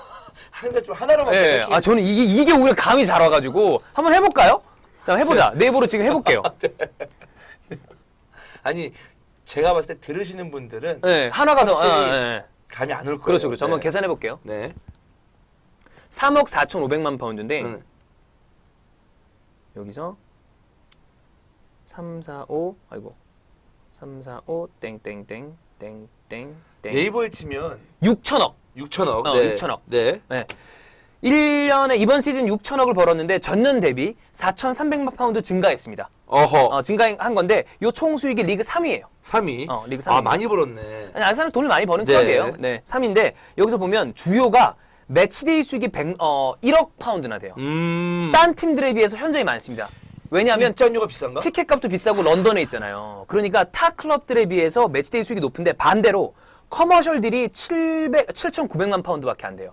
아스날이 그러니까 여러 가지 스폰서십 딜이 다른 클럽에 비해서 굉장히 적습니다. 아하하. 그러니까 이걸 빨리 개선해내지 않으면 그치. 아스날이 유용할 수 있는 금액이 딴 팀들에 비해서 특출나지 않아질 수가 있어요. 그러니까 그렇구나. 빨리 커머셜 딜을 개선시킬 필요가 왜냐하면 있습니다. 딴 팀들은 그걸로 인해서 목돈을 만들고 있는데. 그렇죠. 근데 아스날은 그걸로 목돈을 못 만든다. 그러니까 이걸 빨리빨리 늘려야 돼요. 음. 그리고 그런 게 있다. 그리고 금료 지출은 그러니까 이거 선수들 주급 얘기하는 거예요. 주급은 굉장히 적게 쓸 것 같아요. 저는 이게 굉장히 중요한 게 대다수의 외국 매체나 이런 곳에서 생각하는 것들이 주급 지출이 곧 성적이에요. 어허. 저는 그게 맞다고 봐요. 어허. 왜냐하면 그만큼 비싼 주급을 받는 선수들은 좋은 선수라는 거고 그러니까 특별하니까. 비싼 스쿼드를 꾸리고 있는 팀이 잘할 가능성이 높다는 건 인지상정이잖아요. 그렇죠. 그래서 주급 순위가 다 주급 순위랑 리그 순위랑 비교를 해봐서 주급 순위보다 리그 순위가 낮다. 그 팀은 돈을 잘못 쓰고 있다는 게 되는 거고. 그렇지. 그게 저 형도 인정하시죠? 어. 저는 이게 맞다고 봐요. 어. 그래서 금융 지출을 보니까 아스날이 1억 9,200만 파운드. 전년 대비 2,600만 파운드 늘었습니다. 그래서 주급은 리그 4위예요. 아 적게 주는 건 아니구나. 그래서 수입 대비 금료 지출이 56%. 아하, 그러니까 아하. 절반 정도로 금료를 지출하고 있는데 즉 제가 누군가를 옹호하고자 하는 얘기가 아니라 저는 리그 우승을 하려면 이번 시즌처럼 레스터처럼 특이한 상황을 제외하면 주급당 그게 맞다고 봐요. 그러면 돈을 더 써야 된다. 저는 그 얘기예요. 주급을 더 써서 더 좋은 선수를 데려와야 아스날이 진짜 우승할 만한 팀이 되는 거지. 그러니까 지금 아스날이 우승하기 위해서는 지금 주급과 성적을 비례해서 봤을 때는 네. 비례하니 딱 비례하고 있는 거예요. 비례하니 아스날이 뭔가를 막을 깨고 올라가기 위해서는 그렇죠. 좀 더 주급을 더 써야 된다. 그렇죠. 쓸데없는 선수에게 돈을 더 써라 이 뜻이 아니고 좀 더 비싸고 특출난 선수를 사와라. 정확한 포인트입니다. 제가 하고 싶은 이 얘기가 딱 얘기죠. 그거예요. 예. 네. 그러니까 지금 막 사람들이 아스날 우승할 수 있었는데 저는 솔직히 아스날이 단 한 번도 이번 시즌을 제외하고 우승에 근접했다고 생각한 적이 없어요. 그럼 이번 시즌만큼 네. 만약에 아스날이 지난 시즌보다 훨씬 더 많은 주급을 썼고 그 주급으로서 좋은 선수 한두 명만 있었더라면은 어허. 우승할 수 있었죠. 이번 시즌엔 2위였으니까. 2위였으니. 그렇죠. 그렇죠. 근데 이 기회를 놓친 거죠. 근데 아스날 진짜 삽질 많이 했거든요. 엄청 많이 했죠, 이번에. 특히 후반기에 와서 말 같지 않은 무승부하고 이랬잖아요. 그럼 요 얘기하면서 레스터 잠깐 보고 갈까요? 레스터를. 참고로만 레스터를 보고 가겠습니다. 레스터는 일단 수익만 볼게요. 네. 수익이 1억 400만 파운드인데 전년 대비 3.3배 증가. 여기는 얼마 증가한 게 아니라 그냥 3배로 뛰었어요. 왜 이렇게 그럴 많이 수밖에 쓴 거야? 없죠.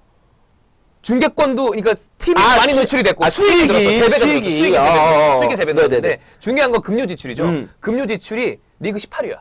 근데 우승한 거니까 이건 기적과 같은 우승인 거죠. 야, 애들 동기부여 어떻게 시켰냐? 그러니까 라니에가 대단한 건 이거 아마 주급 계약 굉장히 높게 새로 많이 할 거예요. 아, 새로 높게 많이 할 건데 못 주는 애들은 팔겠지. 팔겠죠, 또. 근데 이게 뛰다 보면 이런 생각 들거든. 아니, 야, 우리 돈 줬도 못 보는데 어허. 지금 1등은 뭐 하냐? 이렇게 생각할 수도 있어. 내가 볼 때 아하, 보너스 아하. 같은 거 많이 챙겨줄 거야, 분명히. 그럴 거예요. 또 구단주가 돈도 있으니까. 보너스 같은 거 승리 수당이나 보너스 이런 거 무지하게 아마 줄 겁니다. 저도 그럴 거라고 그죠? 생각합니다. 네. 레스터가 그렇고 이제 아스날 얘기를 했으니까 첼시를 보겠습니다. 역시 지분은 로만 아브라모비치 네. 구단주가 가지고 있죠. 수익은 3억 1,900만 파운드니까 아스날보다 조금 적어요. 5천억대인 것 같아요. 네. 전년 대비 감소했습니다. 이건 당연하죠. 그렇지, 왜냐하면 성적이 안 좋았고 예, 그랬으니까. 리그 4위. 그런데 그 수익이 리그 4위예요. 매치데이 수익이 7,100만 파운드. 똑같이 런던에 있지만 확실히 아스날의 티켓 값이 비싸다는 걸 알 수 있고 커머셜들이 1억이 넘어요. 1억 파운드가. 그러니까 아스날이 이게 부족한 거예요. 그렇지. 첼시 대비 부족한 거야. 첼시도 그렇게 뭔가 대단히 뭐 전 세계적으로 인기를 끄는 구단이라고 말하기는 좀 무리가 있어요, 사실. 최고의 탑클 왜냐면 무리뉴 요번 시즌에 좀 또 내려왔으니까 그런 느낌은 아닌데 아스날이 그거보다도 적다. 아하. 그게 있고 금료 왜 이렇게 지출 장사를 못해? 아스날 장사를 못한다는 거잖아. 아스날이니까 상업적으로 뭔가를 더 해야 된다는 거죠. 그러니까. 훨씬 더. 어. 예. 이따 맨유 보면 깜짝 놀라실 겁니다. 커머셜 딜. 네. 맨유가 어마어마합니다, 여기서. 예. 금료 지출이 2억 1,700만 파운드. 전년 대비 늘었어요. 네. 이번 시즌 전체 주급 1위예요. 근데 10위를 한 거야. 그러니까 개삽질을 한 거죠, 첼시는. 주급을 이렇게 많이 주고 그러면서 태업하고. 태업하고 돈 많이 받는 인간들이 개삽질 한 거죠. 너무하네. 예, 문제가 있는 겁니다. 네, 네, 예. 네. 수입 대비 금료 지출이 외국 언론들에서 보기에 50에서 55% 사이가 가장 건전하다. 50 밑으로 내려가면 정말 최고다. 네. 분데스 클럽들이 그런 것들이 많은데 어허. 첼시 수입 대비 금료 지출 68%. 너무 많이 줘. 수익 중에 70%를 다 주급으로 때리는 거. 이건 인건비가 너무 많이 들어가. 이거는 고쳐야 돼요. 첼시는. 고쳐야지. 빨리 고쳐야 될 필요가 있어요. 고쳐야지. 인건비 많이 들어가면 그 답 없어. 그럼요. 주급이 이게 높아지니까. 고정비 아니야. 뭐 계속 나가는 그러니까. 거예요. 그렇지. 네. 그러니까 요거는 쓸데없이 주급을 많이 지출하는 선수들을 정리하고 유스 선수들을 기용하고 이런 거를 좀 갈아야 될 필요가 있습니다. 네. 그렇게 첼시까지 봤고요. 다음 리버풀. 페네이 스포츠그룹 존 헨리 구단주가 네. 이제 가지고 있죠. 2억 9,800만 파운드의 수익을 냈습니다. 그러니까 리버풀도 수익은 나쁘지 않은 거고 전년 대비 4,200만 파운드나 증가를 했는데 이건 아무래도 그거죠. 유로파 리그 결승까지 나가고 어허. 이런 게 좀 컸었던 것 같고 그렇죠. 리버풀도 커머셜들이 1억이 넘어요. 1억 파운드 넘어. 네. 그러니까 아스날이 정말 모자란다 그렇죠. 이거. 네. 예, 그렇게 알 수 있겠고 수익은 5위예요 리버풀이. 5위 정도고. 거주 리버풀도 정말 빅클럽이긴 하네. 빅클럽이죠, 그럼요. 누가 리버풀 빅클럽 아니래? 야, 이거 보니까. 리비가 야, 리버풀 빅클럽이네. 돈 잘 버네. 돈 잘 벌고 있어요. 네. 수익은 5위야. 아하. 탑4 근처에 계속 있는 거예요. 금료 지출이 1억 6,600만 파운드인데 전년 대비 2,200만 파운드 증가를 했고 금료도 리그 5위입니다. 리버풀이 그러니까 성적을 더 내야 돼요. 그치. 최소 5위 근처로 가야 되는 거야, 얘네도. 쓰는 구단이야. 그러니까 쓸데없이 돈 쓰고, 그러니까 솔직히 말해서 리버풀 선수들 마음에 안 드는 선수들 리버풀 팬들 많을 겁니다. 그리고 이게 뭔데 이런 애들. 너무 선수들을 못 사와. 그래. 항상 전 리버풀 왜 이렇게 B급을 사와? 돈을 버려. 이상한 애들을 사와. 그러면 안 돼요. 그럴 거면 차라리 어린 애들 써. 그러니까. 그래야 조직력이라도 좋지. 돈이라도 아끼지. 그러니까요. 네네네. 그러니까 여기 리버풀도 훨씬 더 분발해야 되는 팀이고 수입 대비 금료 지출은 56%니까 뭐 그냥 보통 정도 수준. 네. 그러니까 이걸 보면 첼시가 얼마나 돈을 많이 많이 쓰는지 쓰는지 알 알 수 수가 있는 있죠. 거죠. 네. 네. 다음 맨시티 보겠습니다. 아부다비 유나이티드 그룹 만수르 네. 뭐 구단주는 당연히 알고 계실 거고 수익 3억 5,200만 파운드로 리그 2위. 전년 대비 500만 파운드 또 늘었습니다. 맨시티가 가장 많이 이 수익성을 개선하고 있는 팀이에요. 네. 그러니까 로만 아브라모비치랑은 좀 느낌이 다르게 만수르는 온 다음에 시 전체를 개발하고 있잖아요. 팀을 체질적으로 개선하는 느낌. 그래서 수익이 굉장히 많이 좋아지고 있다. 매치데이 수익이 굉장히 적어요. 4,300만 파운드밖에. 왜 그러지? 이게 여기가 티켓값이 싸서 그런가 봐요. 만수르 그리고 구단이 구장도 좀 작고. 그리고 만수르가 좀 뭐랄까 선심을 좀 잘 쓰는 것 같아. 그래서 그런 건지, 예, 뭐 약간 그런 것도 그런 하고. 느낌이 들어. 여기도 네. 빨리 제가 봤을 때 증축하고 8만 이런 거 늘려야 돼요. 왜냐하면 그 올드 트래포드는 7만 9천 이렇잖아요. 네네. 그러니까 이거 늘려야 될 필요가 있습니다. 그렇지. 왜냐하면 선수들이 더 좋은 선수들이 올 거니까 펩도 오고 그럼요. 아니면 더 많은 관중들을 유입시켜야죠. 그렇죠. 네. 네. 그런데 커머셜 딜 1억 7,300만 파운드. 그러니까 아스날의 2.5배 정도 돼요. 확실히 이게 굉장히 좋아진 거죠. 근데 매치가. 자기들 회사에서 막 팔아주고 이런 것도 있을 거야. 여기는 뭐 그런 약간 자전거래 느낌의 그런 것도 그렇지, 있지만 그렇지. 뭐 네. 이게 이주머니에서 빼서 이주머니에 넣는 그런 거 그러니까, 있잖아요. 네, 그런 뭐. 느낌. 어쨌거나 이런 거 늘어나 있다. 네. 예. 그리고 금료 지출은 1억 9,400만 파운드인데 이 빅클럽들 중에서 몇 안 되는 전년 대비 감소팀이에요. 죽을 약간 줄였어. 리그 3위. 그러니까 리그 3위인데 이번 시즌 4위 했으니까 얼추 맞춘 거예요. 그러니까요. 예. 근데 왜 죽을 왜 줄였지? 뭐 그러니까 약간 고주급자들 뭐 이렇게 정리한 게 있었는지 정리하고, 네. 네. 조금 그런 것도 있고 좋습니다. 수입 대비 금료 지출 55%. 이 정도면 나쁘지 않다. 그렇죠. 네. 근데 만수르 구단주에서 우리가 만수르 하는데 돈을 바보같이 안 쓰네. 갓수류야. 그러니까 이 사람은 투자자의 개념이 있는 게 아. 그 만수르의 재정 상태를 보면 굉장히 우리 막 아우디 이런 데 대주주이거든요. 이런 사람들은 그냥 마음대로 돈을 쓰는 게 아니라 생각보다 이 이치에 밝아요. 그렇기 때문에 저는 돈 막 안 쓰는 거라고 생각해요. 네. 생각보다 잘 쓰고 있다. 네. 그냥 뭐 뿌리기는 뿌리나 아하. 걷어낼 수 있는 걸로 뿌리고 그렇지, 있다. 그렇지, 네. 그렇지. 이런 생각이 그렇구나. 들고 네. 맨유 역시 지분은 글레이저 가문이 갖고 네. 있습니다. 수익 3억 9,500만 파운드. 전년 대비 감소한 게 1이에요. 감소했는데 1위야. 네. 그러니까 맨유의 수익성은 감히 따라오기 힘들다. 삐라 때 말씀드렸지만 내년 수익은 5억 파운드가 넘어갈 거래요, 얘네는. 맨유는. 그러니까 정말 뭐로 보는 거냐고. 빅클럽 위에 메가클럽이라는 말이 맞는 아니, 뭐로 느낌이죠. 보는 거냐, 맨유는. 뭐로. 여기는 보면 커머셜 딜이 2억 파운드에 가깝고요. 아하. 그다음에 TV 중계권료 1억 파운드 넘어가고요. 매치데이 수익도 맨체스터에 있음에도 불구하고 굉장히 많이 불러오면서 이거 역시 1억 파운드에 가깝습니다. 나는 사실 네. EPL 뭐 중계도 해봤고 그 여러 가지 EPL을 빼놓고 우리나라 축구 팬들하고 얘기를 할 수가 없잖아요. 어렵죠. 왜냐면 EPL이 워낙 인기가 있으니까 한국에서. 근데 이제 어쨌든 박지성이 감으로써 인기를 끌어서 오히려 좀 시샘하고. 아하. 나는 뭐 특별히 좋아하는 팀은 없습니다만은. 뭐 맨유 언제부터 맨유 팬이었다고 막 이런 생각도 사실 있었어요. 네. 근데 이제 힐fut볼을 하고 여러 가지로 이제 축구 뒷얘기를 들으면서 드는 생각이 뭐냐면 맨유 얘기할 때마다. 네. 나도 맨유 약간 쏠리고 있는 것 그냥 같아. 어마어마한 클럽이야, 진짜. 이런 클럽 진짜 매력있다. 네. 이렇게 큰 클럽 팬하고 싶다. 그래. 나 이렇게 큰 클럽인 줄 몰랐거든. 그럼요. 근데, 좀 이렇게 막 가고 싶은 생각이 막 절로 드는데. 그런 것 진짜. 같습니다. 네, 네. 네. 그러니까 선수들도 끌리는 거죠. 음. 그리고 이게 왜 형 그 분수 있죠. 분수. 분수 뭐 2분의 1 이런 거. 분수 값이 작아지려면 음. 분자가 작아지는 법도 있지만 그렇지. 분모가 커지는 방법도 있잖아요. 그렇지. 얘네 워낙에 수익이 크니까 수입 대비 금료 지출이 50%예요. 절반밖에 안 써. 그렇게 고주급자들이 있는데도. 그러니까 수익이 크니까 이게 굉장히 건전한 거죠. 돈을 잘 벌고. 돈을 잘 벌고 쓰긴 잘 잘 쓰고. 쓰는 거야. 그러니까 이번 시즌 이렇게 막 다른 클럽이었으면 2시즌 동안 챔스 못 나가고 지랄했으면 클럽에 제법 타격이 있었을 텐데 맨유니까 큰 문제가 없는 거죠.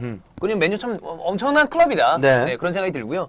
토트넘. 토트넘. 자, 여기 토트넘이 껴있는 것 자체도 참 발전한 거 아닙니까? 진짜로? 네, 여기 껴있더라고요. 네네. 네, 토트넘. 주요 지분은 애닉 인터내셔널 조이 루이스 구단주가 가지고 있고요. 수익은 1억 9,600만 파운드, 전년 대비 증가했습니다. 리그 6위. 그러니까 토트넘도 이번 시즌 잘한 거예요. 네. 수익 대비. 그렇지. 매치데이 수익 뭐 이런 거 그냥 그렇고. 또 어린 선수들이 잘 키웠잖아요. 잘했으니까. 네. 토트넘의 문제는 항상 이거예요. 금료 지출이 리그 6위야. 그러니까 얘네는 그러니까 주급 체계가 생각보다 굉장히 낮아요. 낮아. 이걸 깨지 않으면 일정 이상 올라가기 어렵다. 근데 이제 또 돈을 또 딴 데 많이 써야 되잖아요. 얘들이. 왜냐면 구장 짓고 있잖아요. 뭐 이따 말씀드리겠지만 웸블리 사용이 이제 허가가 났어요. 이건 이따 말씀드릴게요. 네. 그러니까 그런 데서 딴 데 뭐 이렇게 좀 많이 그럴 할 게 있어서 당분간은 좀 쉽지 않지 않을까. 그러면서 수입 대비 금료 지출 52%. 뭐 나쁘지 않습니다. 네. 예, 이 정도 토트넘 있습니다. 이렇게 요 주요 클럽들 지출 한번 알아봤고. 네. 제일 뭐 기억 남는 거는 맨유네요. 맨유, 네, 엄청난 클럽이다. 그렇게 진짜. 삽질을 해도. 그러니까. 그렇게 삽질을 해도. 그래. 야, 뭐 부자가 망하면 3대는 먹고 산다. 이런 생각만 안 해요. 그러니까 3대도 아니고 그 외에 자본주의 사회는 돈이 돈을 만들잖아요. 계속 그런 느낌이에요, 여기는. 맞아요. 네. 자, 그렇게. 좋습니다. 네, 그리고 썰 들어가기 전에 하나 슬쩍 해보면 어허. 유니폼 판매 순위. 누가 어느 유니폼을 많이 팔았나? 일단 클럽, 그 다음에 두 번째는 선수. 오케이. 네. 좋아. 야, 재밌다, 이거. 오케이. 일단 클럽입니다. 어. 1위 어딜 것 같아요? 맨유. 바르셀로나. 아, 전 세계적으로. 전 세계. 네. 네. 바르셀로나. 바르셀로나. 네. 360만 장. 나이키. 네. 2위. 2위. 어딘가요? 맨유겠죠. 바이언. 아, 바이언이요? 바이언이. 네. 330만 장. 330만 장. 네. 3위. 맨유겠죠. 첼시. 첼시가 생각보다 많이 팔려, 요코하마가. 말이 돼? 근데 좀 이상해요. 일본 애들 많이 샀다. 그런가? 자포니즈를 많이 샀구나. 자포니즈. 네. 자포니즈. 아, 자포니즈 샀네. 내가 그 작년 봄에요. 네. 아, 작년 여름 지나고 나서 네. 가을에 아디다스 풋볼 관계자를 만났어요. 그래, 형 얘기 들었다고 네, 얘기했었잖아요. 그래서 저거 첼시 유니폼 잘 팔려요? 네. 안 팔린대. 그래. 우리나라에서 안 팔린대. 그러니까요. 살 수가 없지. 어. 나 요코하마 입고 돌아다니는 사람이 한 명도 못 봤어. 뭐, 우리나라에서 어쩔 수 없이 그거 못 입고 댕기지. 그렇잖아요. 근데 310만 장이나 팔았어요. 2, 3, 4위 다 아디다스입니다. 4위 이제 맨유. 네. 290만 장. 290만 네. 장. 그다음에 5위도 아디다스. 레알 마드리드 280만 장. 그다음에 6위가 파리 생제르맹 나이키 220만 장. 야, 그러면 이 유니폼에서 나는 솔직히 맨유 얼마 전에 재계약했잖아요. 네네네네. 유니폼. 아디다스 나 쓰는 거야. 그렇죠. 얘도 뭐야? 무지 뭔 쓰는 돈이 거죠. 있어? 나이키에 비하면 잽도 아니게 작은 회사가 작은 회사는 아니지만 글로벌로 따지자면 나이키 훨씬 더 많은데 뻗치고 있죠. 훨씬 더 예, 크죠 어. 나이키가. 왜 이래? 축구에 뭐 이렇게 돈 쓸 때가 많아? 이랬는데 어허. 돈 쓸 돈이 있어? 이렇게 했는데 지금 순위를 보니까 많이 팔고 있어요. 훨씬 더 많이 파네. 굉장히 많이 팔아요. 전체적으로 봤을 그렇죠. 때. 예. 7위. 6위 파리 했죠, 제가. 네. 그다음에 7위가 유일한 푸마. 아스날. 아스날. 200만 장. 네. 그다음에 아틀레티코 마드리드 나이키 190만 장. 9위 아디다스 유벤투스 160만 장. 아. 10위 아디다스 밀란 120만 장. 아. 진짜 이게 썩어도 이게 진짜 어디 준치고 그렇다고 밀란도 그렇게 삽질을 해도 왜냐면 밀란 유니폼은 간지가 개멋있잖아요. 나잖아. AC 밀란 유니폼. 저는 AC 밀란이 주는 아우라는 제가 2000년대 초중반부터 축구를 좋아해서 그때 당시에 밀란의 그 느낌이 아직 있기 때문에 산시로도 제가 항상 제가 가보고 싶은 구장 중에 네. 하나고 하여튼 그런 느낌이 좀 있어요. 밀란 멋있어요. 멋지잖아요. 멋지잖아. 네, 로소네리. 네. 그렇습니다. 자, 그다음 이제 선수 1위 리오넬 메시. 아, 유니폼 판매도 메시가 좀 이기네. 근데 대단한 게 네. 리오넬 메시 유니폼만 198만 장이라 바르셀로나 절반 이상이에요. 아, 그러네. 메시만 X하게 팔리는 거야. 메시 그 정도 돈을 줄만 하네요. 네, 메시는 메시죠. 네. 예. 2위 어? 누구 예상하시나요? 호날두 아니에요? 2위가 하메스 로드리게스입니다. 아, 인기 많구나 걔. 잘생겼잖아요. 120만 장. 하메스 로드리게스가 하메스 2위야? 로드리게스 2위예요. 전 세계에서? 네, 전 세계 2위. 저도 약간 의외. 저는 호날두가 당연히 2위이지 않을까 싶었는데. 네. 3위 어. 에당 아자르. 저도 이것도 의문이에요. 첼시가 이래서 많이 팔렸나 봐요. 아자르께 많이 팔려가지고. 체협의 화신. 네. 유로를 준비한. 네. 유로를 목표로 두고 몸을 끌어올린. 근데 생각보다 호날두가 안 들어가네. 호날두가 4위예요. 4위야? 4위가 호날두. 야. 그러니까 에당 아자르 호날두는 사실 크게 차이가 안 나는데. 내가 볼 때 네네네네. 얘기하세요. 네, 4위 호날두. 아자르 진짜 의외입니다. 어허. 아자르 진짜 의외입니다. 저도 약간. 네네. 5위 네이마르. 네이마르. 94만 장. 여기서 비슷비슷해요. 그다음에 6위가 루니 87만 장. 어허. 네. 7위가 질라탄 86만 장. 질라탄. 제가 봤을 때 근데 질라탄 만약에 맨유 오죠? 폭발적으로 팔립니다. 그렇지. 엄청나게 팔릴 겁니다. 이거 진짜. 일단은 맨유 유니폼에 뒤에 질라탄 이브라이모비치 구호 딱 박아놓으면 이브라이모비치 그 뭐랄까 이름이 이브라히모비치. 멋이나. 이거 아디다스에. 아. 이거 제가 보면 엄청 팔릴 겁니다. 그래, 만약에 그래. 확정이 되면. 그래. 8위 맞아. 폴 포그바. 이렇게 보면은 질라탄에 주급을 주고 데리고 오는 것도 그러니까 이게 남는 장사네. 수익이 되는 거라니까. 이런 선수들은 부의 수익이 많잖아요. 그러니까 뭐든 이게 있어. 8위가 폴 포그바 66만 장. 9위가 여기 이제 빼꼼히 아스날 한 명 있습니다. 알렉시스 산체스 56만 장. 10위가 앙투안 그리즈만 어허. 49만 장. 네네. 그리즈만이 인기가 많대요. 어허. 네, 이렇게 네. 선수들까지 알아봤습니다. 아, 네. 그래요. 야, 이렇게 보니까 질라탄의 맨유 유니폼이 정말 기다려집니다. 죽이죠. 와, 얼마나 삐라 안에 팔릴까, 있습니까? 진짜. 질라탄 얘기 있죠, 당연히. 네, 알겠습니다. 자, 이제 맨유 특집으로 본격적인 썰로 넘어가 보도록 하겠습니다. 맨유 오피셜이 뭐 기정사실화가 사실 돼 있었죠. 이미 저희가 그냥 무리뉴 감독이라고 생각하고 얘기를 하자. 네. 그 정도 말씀드렸었는데 인터뷰 살짝 보겠습니다. 특별한 영광이다. 특별한 영광이다. 신비로움과 로맨스가 있는 클럽이다. 다른 클럽은 이를 가질 수 없다. 아하. 아마 극찬을 때렸습니다. 나는 맨유의 감독이 되는 것, 그리고 팬들의 환상적인 서포트를 즐길 것을 너무나 고대하고 있다. 선수들이 나와 같이 언제나 승리를 갈망한다는 생각을 공유했으면 좋겠다. 그러니까 여기서부터 반할이랑 좀 차이가 나죠. 네. 반할, 우리에게 거는 기대치가 너무 높다. 아, 바나 아저씨 이제 편안히 보내드리자. 근데 무리뉴가 디스를 했어요. 여기서. 진짜? 이거 있어요. 네. 지금 바로 나옵니다. 네네. 맨유는 두 가지 관점으로 볼 수가 있다. 지난 3년과 그 이전의 역사를 구분 가능하다. 아하. 그래서 지난 3년의 역사를 잊어버리고 클럽에 집중을 해서 승리하고 싶다. 거의 이 정도면 잃어버린 10년 캐치프레이즈. 한나라당의 캐치프레이즈와 다를 게 없죠. 잃어버린 3년 아니야. 이거 모예스랑 바나를 매긴 거예요. 아, 근데 충분히 그런 말을 할 수 할만하죠. 있을 것 같습니다. 근데 이게 네. 바나랑 무리뉴 사이가 그래도 있는데 이렇게 빵 쳤습니다. 아, 그렇지. 네, 그런 얘기를 했어요. 하여튼 바나도 잃어버린 할 3년. 말은 없어. 그래. 어허. 네, 네. 그건 맞아요. 근데 세게 하긴 했다. 어. 어떻게 바나의 관계를 생각해 본다면 그러니까요. 네, 역시 서로 무리뉴. 사제지간이기도 했는데 네네. 예, 무리뉴가 이렇게 얘기를 했습니다. 하나하나 안 넘어갑니다. 그렇죠. 네, 무리뉴 이런 거 또 따박 제가 왔을 때 무리뉴 돌아왔어요. 첼시에서 그 쭈구리에서 돌아왔어요. 아, 쭉 보니까. 네네네. 네. 그래서 제가 무리뉴 첫 시즌 성적을 알아봤어요. 첼시 쭈구리. 지난 시즌 쭈구리였잖아, 불쌍하게. 진짜 헛소리 많이 솔직히 하고. sem통이었어. 왜냐면 헛소리도 꽤 했어. 무슨 이상한 소리 하고 어. 있잖아요. 근데 무리뉴는 사실 이래야 혈인뉴 느낌 나잖아요. 얘는 이렇게 네네. 잘난 척해야 무리뉴 맛이 나. 아하. 예.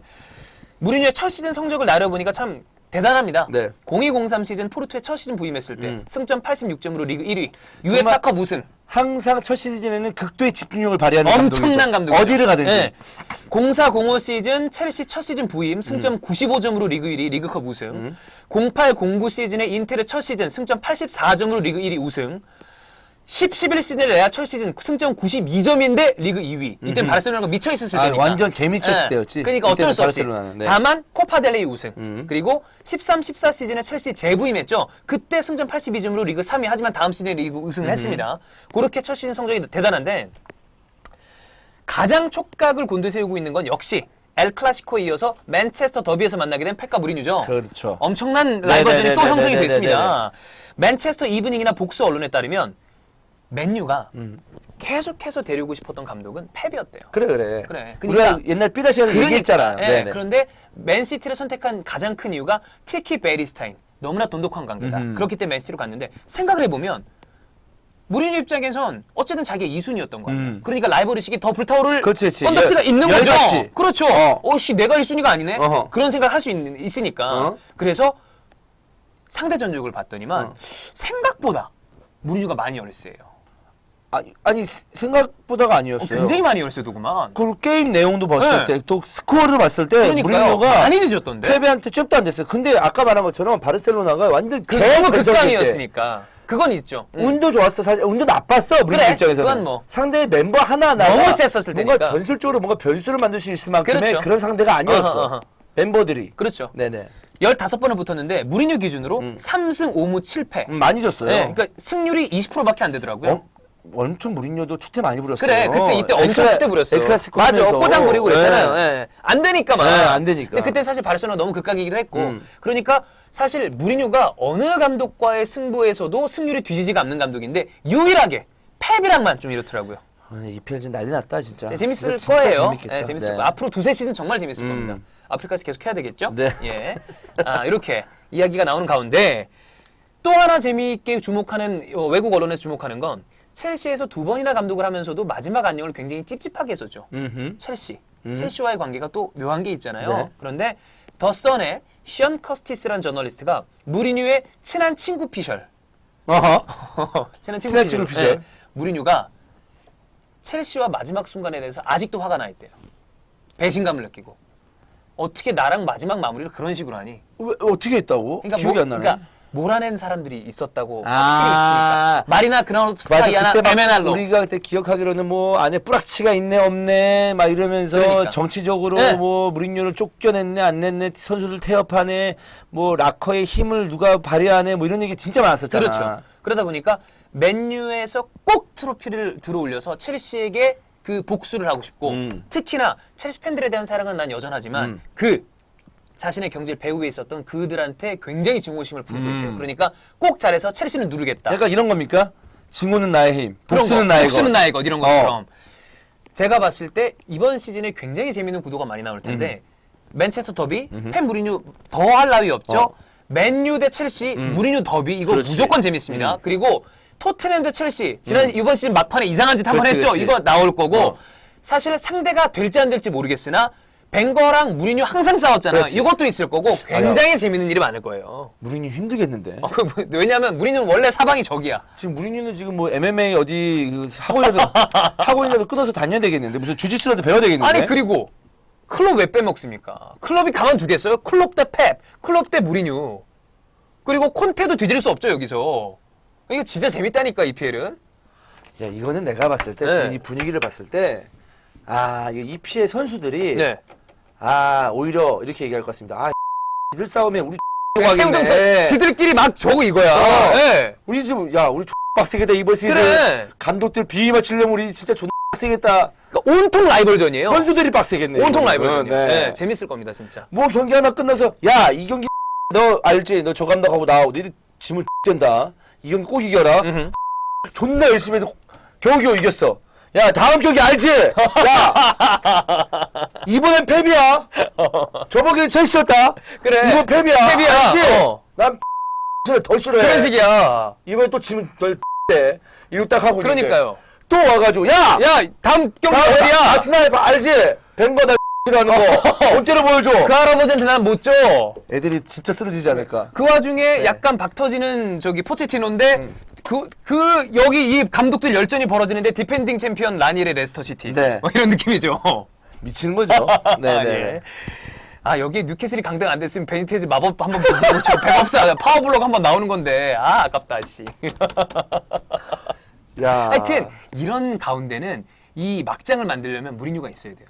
하도 네. 입을 털고 댕기고 막 서로 싸워가지고 무리뉴가 있으면 이런 여러 가지가 완성이 조심해야 돼. 된다니까. 근데 조심해야 돼. 지난 첼시 골 났을 그러니까 그건 조심해야 돼요. 조심해야 네. 돼. 똑같은 실수를 반복하면 안 돼. 그렇죠, 그렇죠. 내가 봤을 때 무리뉴 감독이 우리가 항상 얘기했던 것처럼 3년을 못 채운다, 4년을 못 채운다고 그래, 하잖아. 네. 3년째 문제가 일어난다. 이게 뭐냐면 첫 시즌에 항상 잘하잖아. 엄청 잘하죠. 그리고 두 번 시즌에도 우승해. 웬만한 성적을 내요. 근데 이제 거기서 자기가 이제 헛새끼가 극도로 치닫는 거야. 그때니까- 여기는 내가 장악하는 그래. 거야. 여기는 내가 왕자야. 그야말로 스페셜 원이야. 이렇게 하다가 항상 불화 생기고 뭔가 생겨요. 막 선수들하고 트러블 생기고 이런 게 있거든. 그러니까 생각해보면- 구단하고도 생기고. 세 번째 시즌에도 성적이 다 좋아요. 음흠. 다 좋아. 음흠. 그런데 문제가 항상 불화가 생긴다는 게 문제 그러니까. 아니에요. 그러니까 요거는 이제 요 뒤에 또 그런 얘기가 있습니다. 그 첼시 얘기하고 있었죠. 네네네. 그러니까 증오감을 갖고 있는데 여기서 또 재밌는 기사가 있는 게 마리나 그라노프스카야나 에메놀러 같은 디렉터랑 무리뉴가 마찰이 있었잖아요. 그런데 여러 복수의 언론들에서 맨유에선 그럴 걱정이 없다. 아하. 왜 그런 이야기를 하냐면 우드워드가 바나를 굉장히 오래 믿어줬죠. 괜찮아. 나는 그래도 내가 선임한 감독이니까 끝까지 있었으면 좋겠어. 이런 얘기 했다고 그랬잖아요. 인디펜던트의 마크 오그덴이라는 기자의 얘기에 따르면 우드워드 자체가 자신이 믿고 선임한 그 감독이나 사람에 대해서는 무조건 예스맨이래요. 그래 해. 그래 해. 밀어주는 스타일이구나. 무조건 밀어주는 스타일이래요. 누가 뭐라 그래도 아니야 내가 했어. 내가 했는데 이거 좀 봐봐봐. 어떻게 될지 몰라. 이런 스타일인데 생각해보면 인테르를 제외하면 무리뉴가 갔던 팀들이 레알, 페레즈 입긴 개쎄죠. 첼시, 아브라모비치 그다음에 디렉터들 지랄하죠. 그러니까 항상 약간 치이는 게 있었어. 근데 우드워드 미치라면 더군다나 무리뉴야. 그러면 하세요. 해. 이럴 거 아니에요. 그러니까 무리뉴가 힘을 아마 받자 얻을 수 있다. 인테르 정도 급으로 확 얻을 수 있지 않을까. 이런 예상을 많이 하더라고요. 네. 환상의 구함이 될 거다. 그러니까 무리뉴는 아마 전권을 가지고서 맨유를 장악할 가능성이 큰데 네. 그래서 텔레그라프의 제이슨 버트라는 기자가 무리뉴가 맨유에서 자리 잡으면서 할 일과 해야 될 일을 정리를 했어요. 그걸 쭉 가져왔는데 네. 1번. 일단 무리뉴는 팀을 맡자마자 선수들에게 그런 이야기를 한대요. 보트에 타든 아니면 내려 꺼져. 항상 그런 얘기를 한대요. 그 얘기는 즉슨 제이슨 버트가 분석하기로 근데 지난 첼시 있을 때는 보트에서 내리는 분이 굉장히 많았네. 다 내린 거죠. 아니면 타고 있는데 노를 안 줘. 가 그래가지고 보트 탈게. 탈게 그다음에 노를 안 줘. 정신 차려보니까 손으로도 안 해. 타긴 탔는데 노는 무리뉴만 적고 있어. 무리뉴만 이렇게 딱 봤더니만 얘들아 적고 있니? 얘들아 그리고 적고 있는 거지? 노도 한쪽밖에 없어갖고 계속 뺑글뺑글 도는 거야. 그러니까. 앞에서 같이 쳐줘야 되는데. 네. 제이슨 버트가 분석하기로 무리뉴가 아마 첼시를 떠나는 그 순간부터 지금까지 6개월 동안 맨유만 봤을 거다. 분석했을 거다. 진짜 분석을 해서 무리뉴 자체가 약점을 가리고 강점을 최대하는데 그 장점이 있는 감독이잖아요. 이미 팀을 떠날 선수로 정해졌을 거다. 뭐 당연히 얘기되는 선수 많다. 거의 내정 분위기였으니 그렇죠. 맨유를 초점을 분석했다. 계속 보면서 그렇죠. 네. 흑세사로. 음흠. 근데 두 번째, 스쿼드 개별 선수 미팅을 꼭 한대요. 음흠. 무리뉴는. 뭐 대부분의 감독도 그렇겠지만 꼭 하는데 무리뉴의 특징이 이 선수가 라커룸에서 어떤 역할을 하는지를 꼭 본대요. 그래서 동기부여를 강하게 하는 스타일인데 여기 제이슨 버트가 얘기하기를 무리뉴의 동기부여 방식이 항상 트러블을 일으킬 수 있다는 단점이 지적이 됐잖아요. 너무나 좀 강하게 밀어붙이는 거. 거기에 튕겨서 나간 선수가 케빈 데브라이너였다고 저희가 삐라 때 말씀드린 네네. 바가 있었죠. 그래서 무리뉴가 좀 더 반전을 기할 거라는 얘기를 했었고 이제 조심할 거다. 조심할 거다. 네. 제이슨 버트가 생각하기로. 왜냐면 조심해야 돼요, 무리뉴 진짜. 라커룸 내 가십이나 드레싱룸에서 이야기가 내가 새어나가는 걸 극도로 싫어한대요, 무리뉴가. 그거에 대해서 한번 주입을 시킬 거라고 생각이 네. 되고 트레이닝 얘기가 조금 흥미로운데 무리뉴랑 가장 반대되는 방식의 트레이닝을 하는 감독이 아르센 벵거래요. 아하. 벵거는 트레이닝을 하는 동안에 뭘 안 가르쳐준대요. 훈련해. 그러다가 한참 보고 나서 이거 바꿔볼래? 이렇게 얘기를 하는데 네. 무리뉴는 선수들에게 몇몇 가지 해보라고 그런대요. 그 다음에 결과가 딱 보고서 안 좋아지고 너 하지마 끊어. 그리고 새로 바꿔주고. 그러니까 여기 원문 표현으로 옮기자면 안내된 발견학습이다. 굉장히 디렉션을 많이 한 아하. 타입이라서 그래서 무리뉴의 스쿼드는 항상 경험 많은 선수들이 잘 살아나는 스타일. 아하. 왜냐하면 딱딱딱 찝어주니까. 그렇지. 반대로 벵거의 스쿼드는 젊은 애들이 살아나는 스쿼드. 왜냐하면 좌율적으로 저 하니까. 패턴을 좀 터트려주고 요것만 고쳐봐. 아하. 그래서 두 감독이 정말 트레이닝 방식이 다르다. 그래서 그런 얘기도 뒤에 붙이는 게 무리뉴가 이것 때문에 다소 기계적이라는 비판도 받기도 한대요. 너무 좀 디렉션을 많이 그렇지. 한다. 그런 얘기도 있다고 너무 합니다. 주문을 많이 하니. 그렇죠. 네. 이거 해 이런 식으로. 그다음에 트레이닝 두 번째 얘기는 트레이닝을 분 단위로 쪼개서 세션을 진행을 하는데 모든 훈련을 공을 가진 채로 하고 그 다음에 무리뉴가 또 트레이닝에 굉장히 결벽증을 가지고 있답니다. 항상 그 트레이닝 세션 요 책을 가지고 다니는데 이게 지금 그 무리뉴가 코치로 올라온 다음부터 지금까지 하고 있는 걸 하나도 안 버리고 있대요. 어허. 그 요거로 이제 트레이닝을 계속 진행을 할 거다라는 얘기하고 여기 얘기하기로 커리어그래핑 히스 플레이어 앤 스태프라고. 그러니까 저는 이거 처음 보는 단어예요. 네네. 이거를 제가 사전을 찾아봤더니 안무를 하다, 안무를 하다. 쇼를 연출하다라는 연출하다. 뜻인데 네. 의역을 제가 해보니까 스태프의 전체적인 경기 운영이나 무리뉴가 그 여러 가지 그 선수단 관리를 무리뉴가 다 완벽하게 장악하고 싶어한다라는 뜻으로 의역을 하면 될 것 네. 같아요. 그래서 무리뉴가 상대 팀을 상대를 할 때 꼭 주요 플레이어나 주요 공격 장면을 비디오 클립으로 다 따가지고 3개, 4개씩을 보여준대요. 선수들한테. 꼭 보여준다 네. 그러고 선수들에게 보내는 문자 메시지까지 계획으로 한대요. 얘는 이 단어를 써야지. 이런 식으로.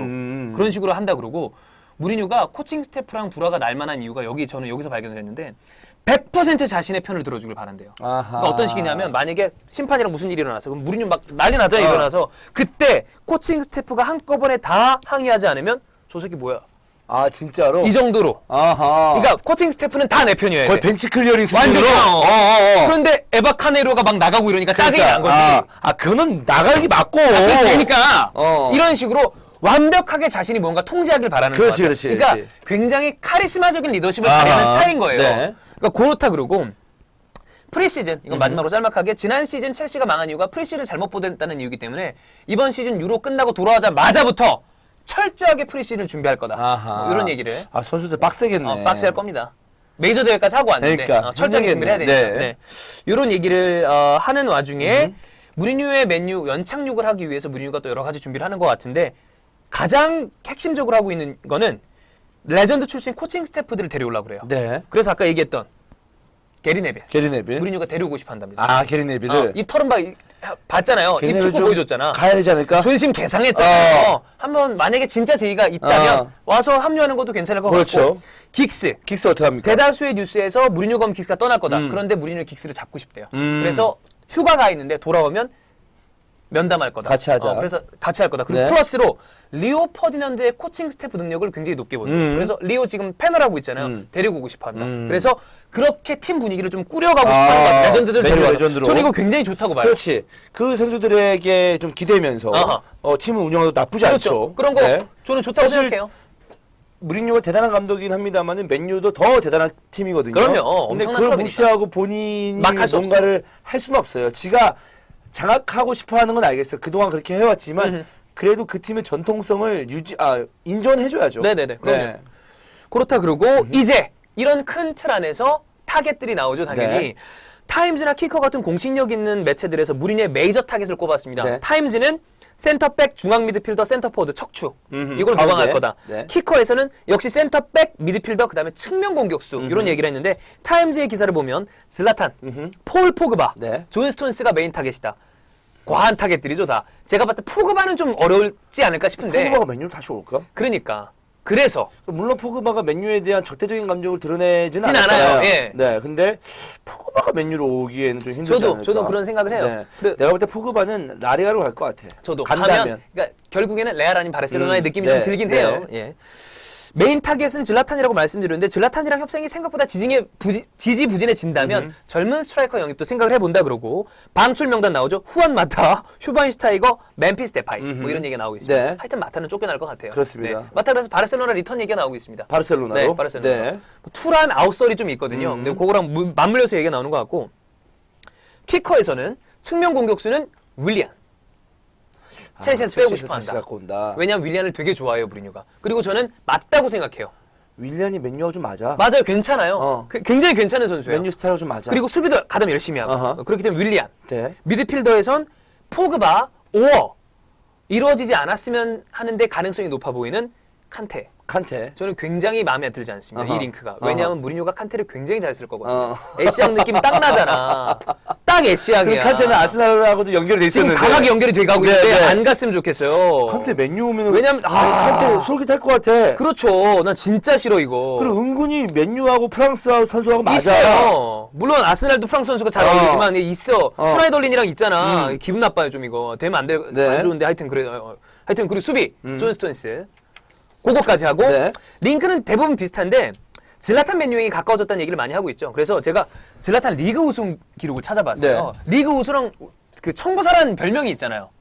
엄청나게 리그 우승 많이 하잖아요. 리그 우승은 대단하잖아요. 아, 좋은 팀을 많이 가기도 했고. 그래 그것도 있는데 어. 보니까 2006, 2007 시즌부터 2008, 2009 시즌까지 인텔에서 3시즌을 있었고요. 근데 얘는 사실 이제 우승 청부사가 맞긴 한데 무슨 클럽만 가. 그리고 학살하는 클럽을 갔어. 그래. 그 그래, 리그에서 이때 인테르가 완전히 학살하는 중이었잖아요. 어. 다 우승했죠. 0910 시즌 바르셀로나 학살하는 팀면 그렇지. 우승. 1011 시즌 11, 12 시즌에 밀란에 있었는데 이때 한 번 준우승. 한 번 또 우승이고. 네. 그다음에 12, 13부터 15, 16까지 파리에 있었는데 이때 학살 중이었잖아요. 다 우승. 그러니까 한 번 2위 빼놓고서 최근 10시즌 동안 다 리그 우승을 했어요. 그렇죠. 근데 만약에 맨유 왔다. 불가능한 얘기는 아니에요. 아니지. 무리뉴의 맨유의 첫 시즌이다. 그러니까. 그러면 엄청난 집중력을 발휘해서 우승할 가능성이 있거든요. 우리님도 이제 질라탄도 나이가 있기 때문에 이제 1, 2년이 고비예요, 사실. 맞아요. 네. 그렇다고 합니다. 네. 그리고 이제 추가된 영입세를 메뉴 조금만 더 얘기를 해보면 아까 말씀드렸던 윌리안, 안드레 고메즈, 나인골란인데 윌리안은 무리뉴가 정말 빼오고 싶어한대요. 그리고 심지어 가디언의 제이미 잭슨은 무리뉴가 이미 윌리안을 첼시에서 빼오고 싶어서 우드워드랑 얘기를 했고 데려오자 6천만 파운드까지 지불할 가능성이 있다. 그 정도로 네. 윌리안이 가고 싶었대. 무리뉴하고. 무리뉴 따라서. 근데 첼시는 절대 뺏길 수 없지. 이런 고수로 하고 있고. 그렇죠. 왜냐하면 이건 자존심 상하는 일이니까. 아하. 떠나간 무리뉴한테 선수를 뺏긴다. 더군다나 맨유한테 이거 있을 수 없는 그렇지, 일이거든요. 그렇지. 그런 얘기가 있어요. 야, 이거 유럽 끝나고 이적설 또 대박 재밌을 나겠구만. 거예요. 예. 네네. 그리고 발렌시아의 안드레 고메즈는 사실 계속해서 링크가 나던 선수인데 라리가 역시 한국에서 많이 볼 수 없는 팀이기 때문에 모르시는 분들도 네네네. 있을 것 같은데 맨데스 선수예요. 느낌이 저는 몇 경기를 봤는데 램파드 느낌이 좀 나요. 아하. 어울리거든요. 또 이런 선수를 잘 쓰잖아요. 네네. 무리뉴가. 그래서 계속해서 링크가 나는 선수 중에 하나고 무리뉴가 정말 맨유로 가는 오피셜을 듣고 이런 얘기 들으니까 맨유 개쎄 보인다 뭔가. 괜찮지 않나요? 어. 그래 근데 사실 지금도 좋은 자원들이 몇 있어. 그러니까. 마샬 잘 쓰면 굉장히 좋은 자원이에요. 윙포워드 같이 쓰면 러시포드도 뭐 장난 아니지. 괜찮잖아요. 이런 애가 유로 가서 정말 정말, 잘 정말 써. 경험하고 오면 또 어떻게 될지 몰라요. 아니, 예상을 해봅시다. 슈나이덜린, 칸테, 근데 뭐 무슨 안드레 고메즈야. 슈나이더는 껴주나요 거기? 뭐 없으니까. 네. 껴주고 네. 왼쪽 마샬, 최전방에 질라탄, 오른쪽에 윌리안이야. 그러면 답답합니다 상대하는 팀. 와 끝나지. 네, 빡빡하죠.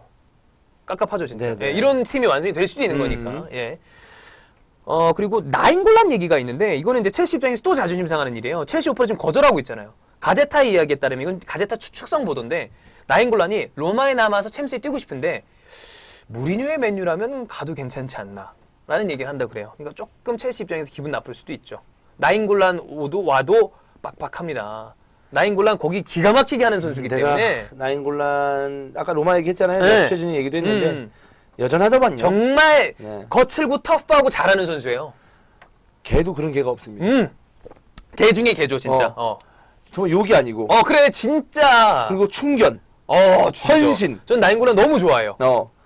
그런 그래. 맞습니다. 그리고 솔직히 너무 비매너적인 플레이도 하는데 코스타랑은 다른 느낌이야. 네, 그래 하여튼 저는 진짜 괜찮은 플레이어라고 네. 생각해서 나인골란이 어디로 갈지도 한번 좀 주목해보는. 그렇습니다. 볼만할 것 같아요. 네. 자, 그 다음 팀은 아스날입니다.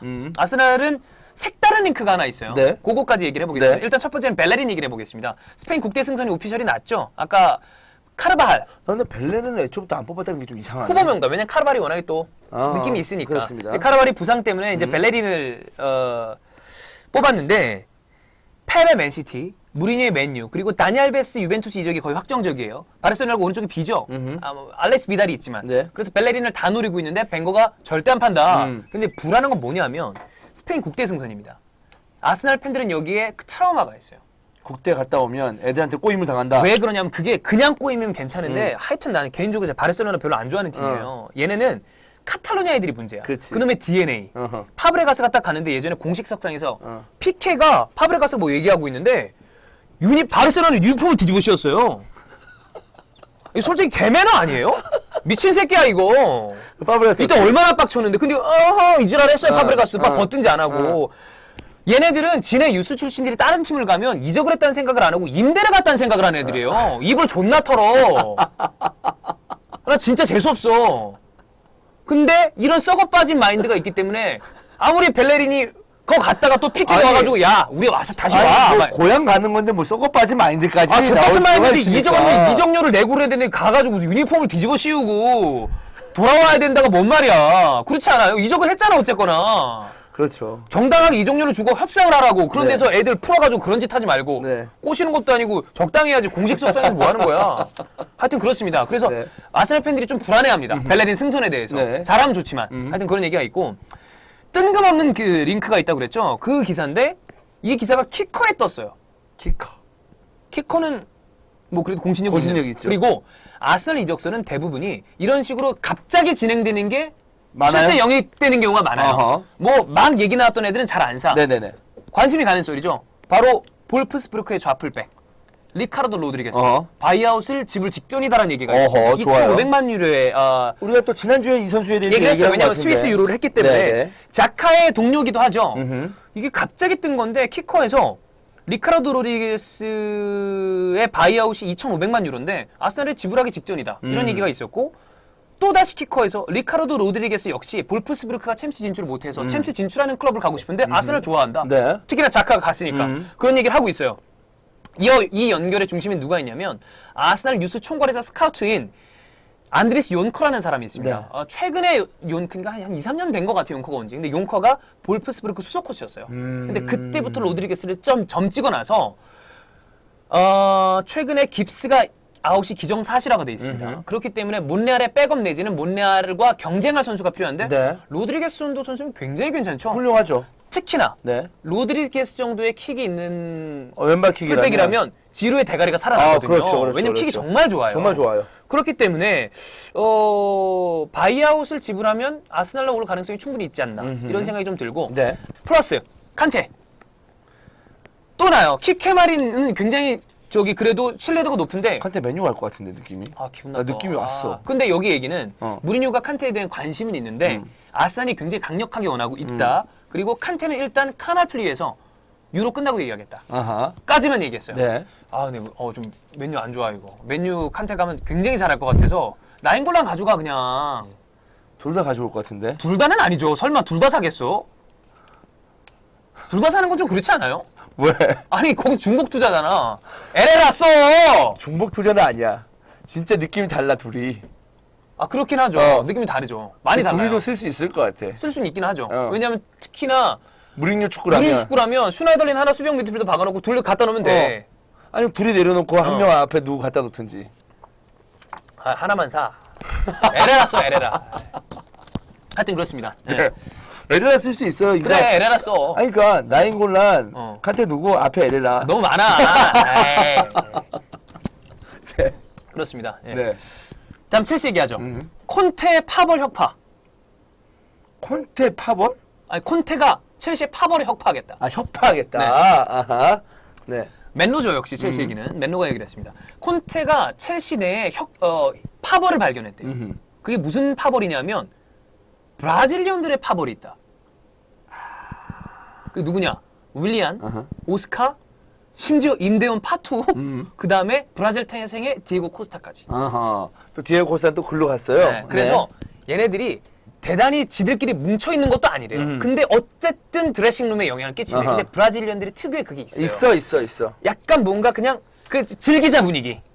브라질리언들이 되게 즐기자는 분위기면서 하면서도 되게 자신의 영향을 과시하고 있는 것 같아. 괴팍해. 그 괴팍한 게 있어요. 괴팍해. 아, 그 서울 아드리아노. 어. 그러니까 아드리아노 나쁘다는 게 아니라 아드리아노 굉장히 유아틱한 선수 되게 그런 거 있잖아. 매너 있는 성향을 갖고 있는 나라가 아니에요. 그래, 좀 괴팍한 그게 있어요. 괴팍한 그게 있어요. 그렇다고 해서 뭐 거친다는 건 아닌데 괴팍하고 막상 괴팍해지고 정말 폭력적인 분위기가 나오면 싹 빠지고. 그래. 약간 그런 능력. 내가 좀 가서 형은 또 있었으니까. 많이 좀 있어. 그래. 했는데 애들이 친절한 나라는 아니야. 괴팍하긴 합니다. 네. 그러니까 드레싱룸에서 어쨌든 이들이 안 좋은 영향을 끼치고 있다고 콘테는 판단을 했대요. 그렇기 때문에 파톤 당연히 내보낼 거고 오스카 내보낼 거예요. 그런데 디에고 코스타는 불투명.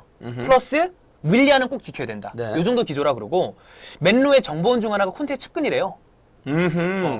그런데 그 측근의 소스에 따르면 벌써 브라질 선수들이 콘테의 훈련, 콘테의 다이어트 계획, 콘테의 이 타임테이블 시간 준수, 그다음 행동 강령 이걸 보고서 학을 뗐다고. 안 되겠는데? 스타일이 안 맞아. 네, 콘테 너무 빡빡하니까. 어허허. 네, 그렇다고 해요. 무서운 감독이죠. 무서운 콘테. 감독이죠. 네. 어허. 첼시도 재밌을 거예요 다음 네네. 시즌에. 네. 그리고 다음에 간단한 이적설 루카쿠 얘기인데 루카쿠는 뭐 그런 거예요. 이적료가 너무 세다. 그래가지고 이적을 시키는데 선수들을 좀 이용할 수가 있다. 트레이드로. 베고비치 뭐 이렇게, 이렇게 좀 네. 임대도 좀 해주고. 선수의 현금을 얹어주는 거죠. 근데 뭐 사실은 그런 식으로. 야구계에서 야구란다. 축구에선 트레이드가 잘 안 그래, 안 일어나는데 일어나지. 야구는 자주 일어나지만 어허. 이게 이뤄질지 모르겠지만 어쨌든 이적료가 너무 비싸니까 좀 깎아볼 구상을 하고 있다 이런 얘기를 하고 있고 가제타에 따르면 이거는 좀 별론데 콘테가 이반 페리시치 인테르에서 걔를 좀 스쿼드 멤버로 데리고 싶어 한다. 그러니까 스쿼드 멤버 정도라면 괜찮은데. 그렇지. 예. 뭐 주전으로도 거기서도 잘 못 뛰고 있으니까. 네, 그렇죠. 그렇습니다. 아, 많이 뛰긴 뛰는데 거의 뭐 대단한 주전이라고 그렇지. 보기는 어려우니까. 뭐 네. 임팩트 있게 활약을 네. 하진 않으니까요. 그 정도 얘기가 있었고. 자, 맨시티 르로이 사네. 샤르케에서 굉장히 반짝반짝한 재능이죠. 96년생 바이언 뭐 여타 명문 클럽에서 다 링크가 되고 있는데 사네는 이미 펩이 찍었대요. 분데스를 보면서 찍었는데 1월에 벌써 5천만 유로를 때려본 적이 있답니다. 근데 펩이 워낙에 원하는 선수라서 6천만 유로까지 한번 이 정도로 올려보고 플러스 또 더 원한다면 이번에 앙토니 마시엘이나 헤나토 산체스처럼 옵션을 개때려 박을 준비까지 그렇지, 하고 그렇지. 있다. 그런 식으로 확 뿌려서 어허. 뭐 대표를 뽑히거나 그렇죠. 몇 개 이상 때문에 뭐 발롱도르 뭐 되면 주겠다. 이런 얘기가 있었고. 네. 우리가 초반에 좀 칭찬을 했지만 어려워했었던 선수 하나, 맨시티에서 지금 좀 애매한 선수가 하나 있죠. 볼털, 스털링. 네. 스털링이 심리 치료를 하고 있대요. 아, 이거 뭐가 문제가 있나? 그런가 봐요. 그래서 또 봤더니 부진해서. 리버풀의 유명한 심리 치료사 스티브 피터스라는 사람이 있거든요. 어허. 근데 이 사람이 잉글랜드에서도 정말 유능한 스포츠 심리 치료사라고 알려져 있는데 리버풀에 있을 때 로저스나 제라드도 극찬을 했대요. 이미 영연방 사이클 팀 올림픽에도 같이 갔던 적이 있었고 이 사람이 뭐 쓴 책이 우리나라에도 번역이 돼서 들어와 있는데 침프 패러독스 네. 그다음에 어떻게 사람의 마인드를 움직이는가 아하. 이런 정도의 책도 저술을 했다 네. 그래요. 여기 제라드가 얘기하기를 스티브 피터스와 이야기를 나누고 나면 리버풀에서나 대표팀에서나 나는 최고의 자신감을 갖고 플레이를 했다. 어허. 그 정도로 동기부여를 잘하는 어, 사람인가 네. 봐요. 근데 스털링이 최근에 이 스티브 피터스의 손길을 다시 찾아왔다. 보니까 리버풀 때는 계속 심리치료를 받고 있었는데 맨시티로 이적하고 나서 한 번도 못 만났대요. 그러니까 얘가 불안한가 봐. 어리기도 하고 어리고 부담도 되겠지 사실. 부담되고 이정도가 너무 비싸니까. 그리고 여기 예전에 리버풀에 있을 땐 옆에 보면은 찌글찌글한 애들이 리버풀 팬들에겐 죄송하지만 좀 그랬어. 근데 옆에 보면 좀 도와줄 그래, 친구들이 많았죠. 내가 도와줘야 돼. 네네. 근데 맨시티는 가보니까 여기 케빈 데브란, 여긴 다비드 실바야. 뒤에는 막 야야 투레야. 그리고 웬만큼 한다고 했는데 이걸 만족 못해. 안 돼. 그리고 앞에 아게로 있고. 그러니까 쪼들리는데 그래서 개인적으로 찾아가서 한번 심리치료를. 좋은 자세죠. 근데 보니까 제가 듣기로 이번에 대표팀 경기에 스털링 경기력이 좀 괜찮았다고 들었어요. 괜찮았다고? 그래서 벌써부터 일부에선 이게 효과가 심리치료 나다. 효과가 나오는 게 아니냐. 그것이 더 유명해지겠네. 그렇죠. 네. 뭐 이런 이야기도 있습니다. 좋습니다. 네. 네. 그렇고 이제 리버풀 얘기 이제 거의 네. 마지막이에요. 리버풀. 리버풀이 근데 형이 그때 얘기했잖아요. 리버풀이 딴 팀들에 비해서 이적설 덩어리가 좀 작아요. 그래 안 나와. 클럽은 대단한데 좀 조그매.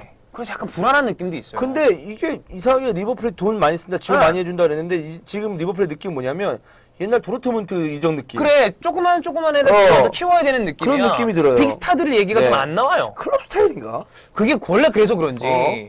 여튼 지금 이야기되는 선수들은 탑 타겟은 괴체 이후에는 좀 작아진 느낌이고 마흐무드 다후드란 얘기했었고 측면 자원에서 사디오 마네. 소튼에서 제법 괜찮죠. 탄력 네. 있는 선수잖아요. 형이 등 근육을 정말 칭찬했었던. 마네. 클럽이 예전에 잉글랜드로 건너오기 전서부터 짤츠부르크 때부터 지켜봤었대요. 마네를? 마네를 지켜봤는데 짤츠부르크의 디렉터가 랄프 랑닉인데 랄프 랑닉이랑 클럽이랑 그 절친이랍니다. 그래서 그런 얘기를 좀 주고받고 있다고 하고 있고 괴체 얘기가 좀 있어요. 괴체는 팀에 남겠다. 근데 이게 되게 웃겨요. 일단 괴체가 이렇게 얘기했었는데 네. 이게 자기만의 생각인 것 같아요. 뭐 전혀 구단 프런트하고 얘기된 게 아니고 감독이나 일단 빌트의 소스에 빌트예요? 의하면 루메닉의 인터뷰를 따서 이런 얘기를 했어요. 바이에른은 괴체를 정말 팔고 싶어 한다. 루메니게임은 바이에른의 보드진이죠. 네, 인터뷰에서 우리는 괴체에게 모든 걸 이야기했다. 클럽이 뭘 원하는지, 안첼로티가 뭘 원하는지. 괴체가 출전 시간을 보장받고 싶다면 자신의 결정에서 다시 한번 생각해봤으면 좋겠다. 이건 나가라는 거 아니에요? 너무 세게 얘기했네. 그렇게 얘기했어요. 괴체 그렇게 꼴보기 싫은가? 왜 지금 그러지? 거의 기분 싫은가 봐요. 독일 대표인데. 그렇게 얘기를 했고 빌트에서 또다시 괴체 상황이 두 가지 옵션이 있는데 1번 클럽은 원치 않는 그러니까 클럽 바이어는 원치 않는 옵션인데 2017년에 여름에 프리로 걸어 나가는 거.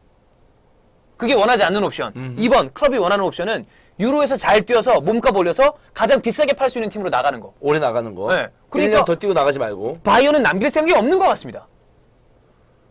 못했어요? 바이에른 뮌헨. 부상이다 이래저래 아. 사실 뛰지 못. 그러니까 보르센에서 정점 찍고 얘는 커리어를 망친 거예요. 바이에른 와서. 그 반짝반짝하던 선수가 92년생 최고의 재능이라던 선수가 지금은 그저 그런 선수가 좀 된 느낌이니까. 하여튼 그래요. 이번 유로 때 한번 봐야 되겠네요. 봐야 돼요. 유로 때 어떻게 하는지 봐야 그렇죠. 네. 이 여러 기사에 따르면 진짜 괴체가 리버풀 이적 직전이었는데 보니까 주급도 세게 불렀대요. 근데 챔스 진출이 좌절되고 유로파에서 우승을 못하고 나서 괴체가 자기 그 리버풀 이적을 진행시키는 에이전트를 해고를 시켰답니다. 그렇게 되고 나서 아주 리버풀하고 이기네. 돌아선 거죠. 그러니까 클럽이 딱히 누굴 지칭하진 않았는데 유럽 대항전 진출 여부에 신경 쓰는 선수 다 필요 없어. 그렇게 얘기를 했대요. 그러니까 클럽도 기분 나쁜 거지. 다 얘기 됐는데. 그러니까 괴체는 좀 괴체가 뭐 낙동강 오리야 되는 그러니까 좀 느낌이네. 어중뛴 느낌이 네. 됐죠. 하여튼 클럽도 그래도 그래서 워낙 능력이 있는 선수니까 어디서는 만약에 바이에른 나간다면은 가지 않겠어요. 재능은 대단한 선수니. 네. 하여튼 그렇다 그러고 이제 기타 소식 맨로 토트넘 소식을 전했습니다. 일단 1617 다음 시즌부터 챔스 경기는 정경기 웸블리. 큰 구장에서. 큰 웸블리에서. 네. 그다음에 17, 18 시즌부터는 전 경기 웸블리. 왜냐면 개이득이네. 18, 19 시즌부터 뉴 화이트 하트 레인이 개장을 하는데 그때는 다 못 쓴대요. 근데 그동안에 토트넘이 제가 알기로 북런던에서 아스날보다 더 지지 기반이 넓어요. 그렇지. 만약에 9만을 계속 채운다면 굉장한 매치데이 수익이 그러니까. 고전에 또 챔스 근데 나가니까. 웸블리 근데 그걸 줘야겠지. 뭐 임대료나 그래 이런 줘야죠. 거를. 네. 주겠지만 어쨌든 그래도 뭐 9만석인데 분위기는 좋겠네. 대단하죠. 네. 거기서 9만석 채울 수 있을까? 모르겠어요. 9만석 한 채울 수 있을지는 모르겠습니다. 9만석 진짜 어마무시한. 어마어마한 진짜 정말 크다 하는 막 그 깜누 정도 돼야 그 정도 구장인데 하여튼 쓴다 그러고 이적 소식을 제가 가져왔는데 바추아이를 노리고 있다. 지지분이하다. 미드필더 쪽에서는 포체티노의 제자인 완야마를 탑타겟으로 두고 있다. 근데 이거 또 걸리는 게 라이언 메이슨, 나시르 사들리, 손흥민에 대한 오퍼를 들어볼 거다. 라는 얘기가 계속 이렇게 맨로 기사로 나와요. 이 맨로 기사가 토트넘에 대해서는 정통하진 않지만 어쨌든 완전 개소리를 짓거리는 기자는 아니니까 그러면 계속 팔려고 하는가 보다. 그런지 뭔지 하여튼 조금 찝찝한 기사는 있습니다. 맨유 아니길 바래요. 무린요가 윌리엄 말고 손흥민 데리고 가지. 더 비싸게 할 것 같은데. 그래요? 윌리안이요? 윌리안 엄청 잘하잖아요. 손흥민도 잘해. 윌리안이 손흥민이 윌리안만큼 하면 어우 대박이죠. 손흥민도 잘해. 그래. 예. 근데 너무 기회를 좀 안 줘봤어. 한 시즌은 더 데리고 있어봐야 되는 거 그래, 아니야? 한 좀 시즌 뛰어보고 그래야지. 그래. 하여튼 좀 이번 시즌에 안 그랬으면 좋겠어요. 내가 볼 때 계속 경고하는 것 같아. 너 올림픽 그렇게 가야 되겠냐? 그런가? 이런 거 아닌가? 프리시즌 준비해. 생각보다 그 팀에서 올림픽 가는 것 같아 별로 안 좋아하나 봐. 싫어하죠. 아무리 군 문제 해결이 있다고 하더라도. 여튼 필요한 여기까지입니다. 좋습니다. 아 왔어요. 새로운 감독들이 이동하니까 아, 뭐, 예. 뭔가 이제 선수들에 대한 그 이름들이 구체적으로 나오고 있는 것 그렇죠. 같습니다. 국제한 선수들도 나오고 네, 네. 더군다나 유로 이런 메이저 대회 때 엄청난 이동들이 많이 일어납니다. 그리고 이제 무리뉴 특히는 맨유 얘기했을 때 그냥 맨유에 누가 영입될 것이다 이러면 잘 안 와닿는데 맨유 감독인 무리뉴가 누굴 원한다라고 했을 때 아, 이 선수가 궁합? 이 선수가 궁합이 맞나? 그렇지. 이 선수 스타일이 맞나? 이런 거 생각해 보니까 더 재밌고 네. 칸테와 나인골라는 맨유 갈 것 같습니다. 에이 설마 둘 다. 둘다 무리뉴가 맞아. 그건 그래요. 둘 다 좋아할 스타일이야. 둘 다 무리뉴가 좋아할 스타일이야. 맞아. 어. 개처럼 뛰고 어. 공수전은 개 빠르고 어허. 그리고 군더더기 없잖아요. 기복 없고 그렇죠. 그런 것 같습니다.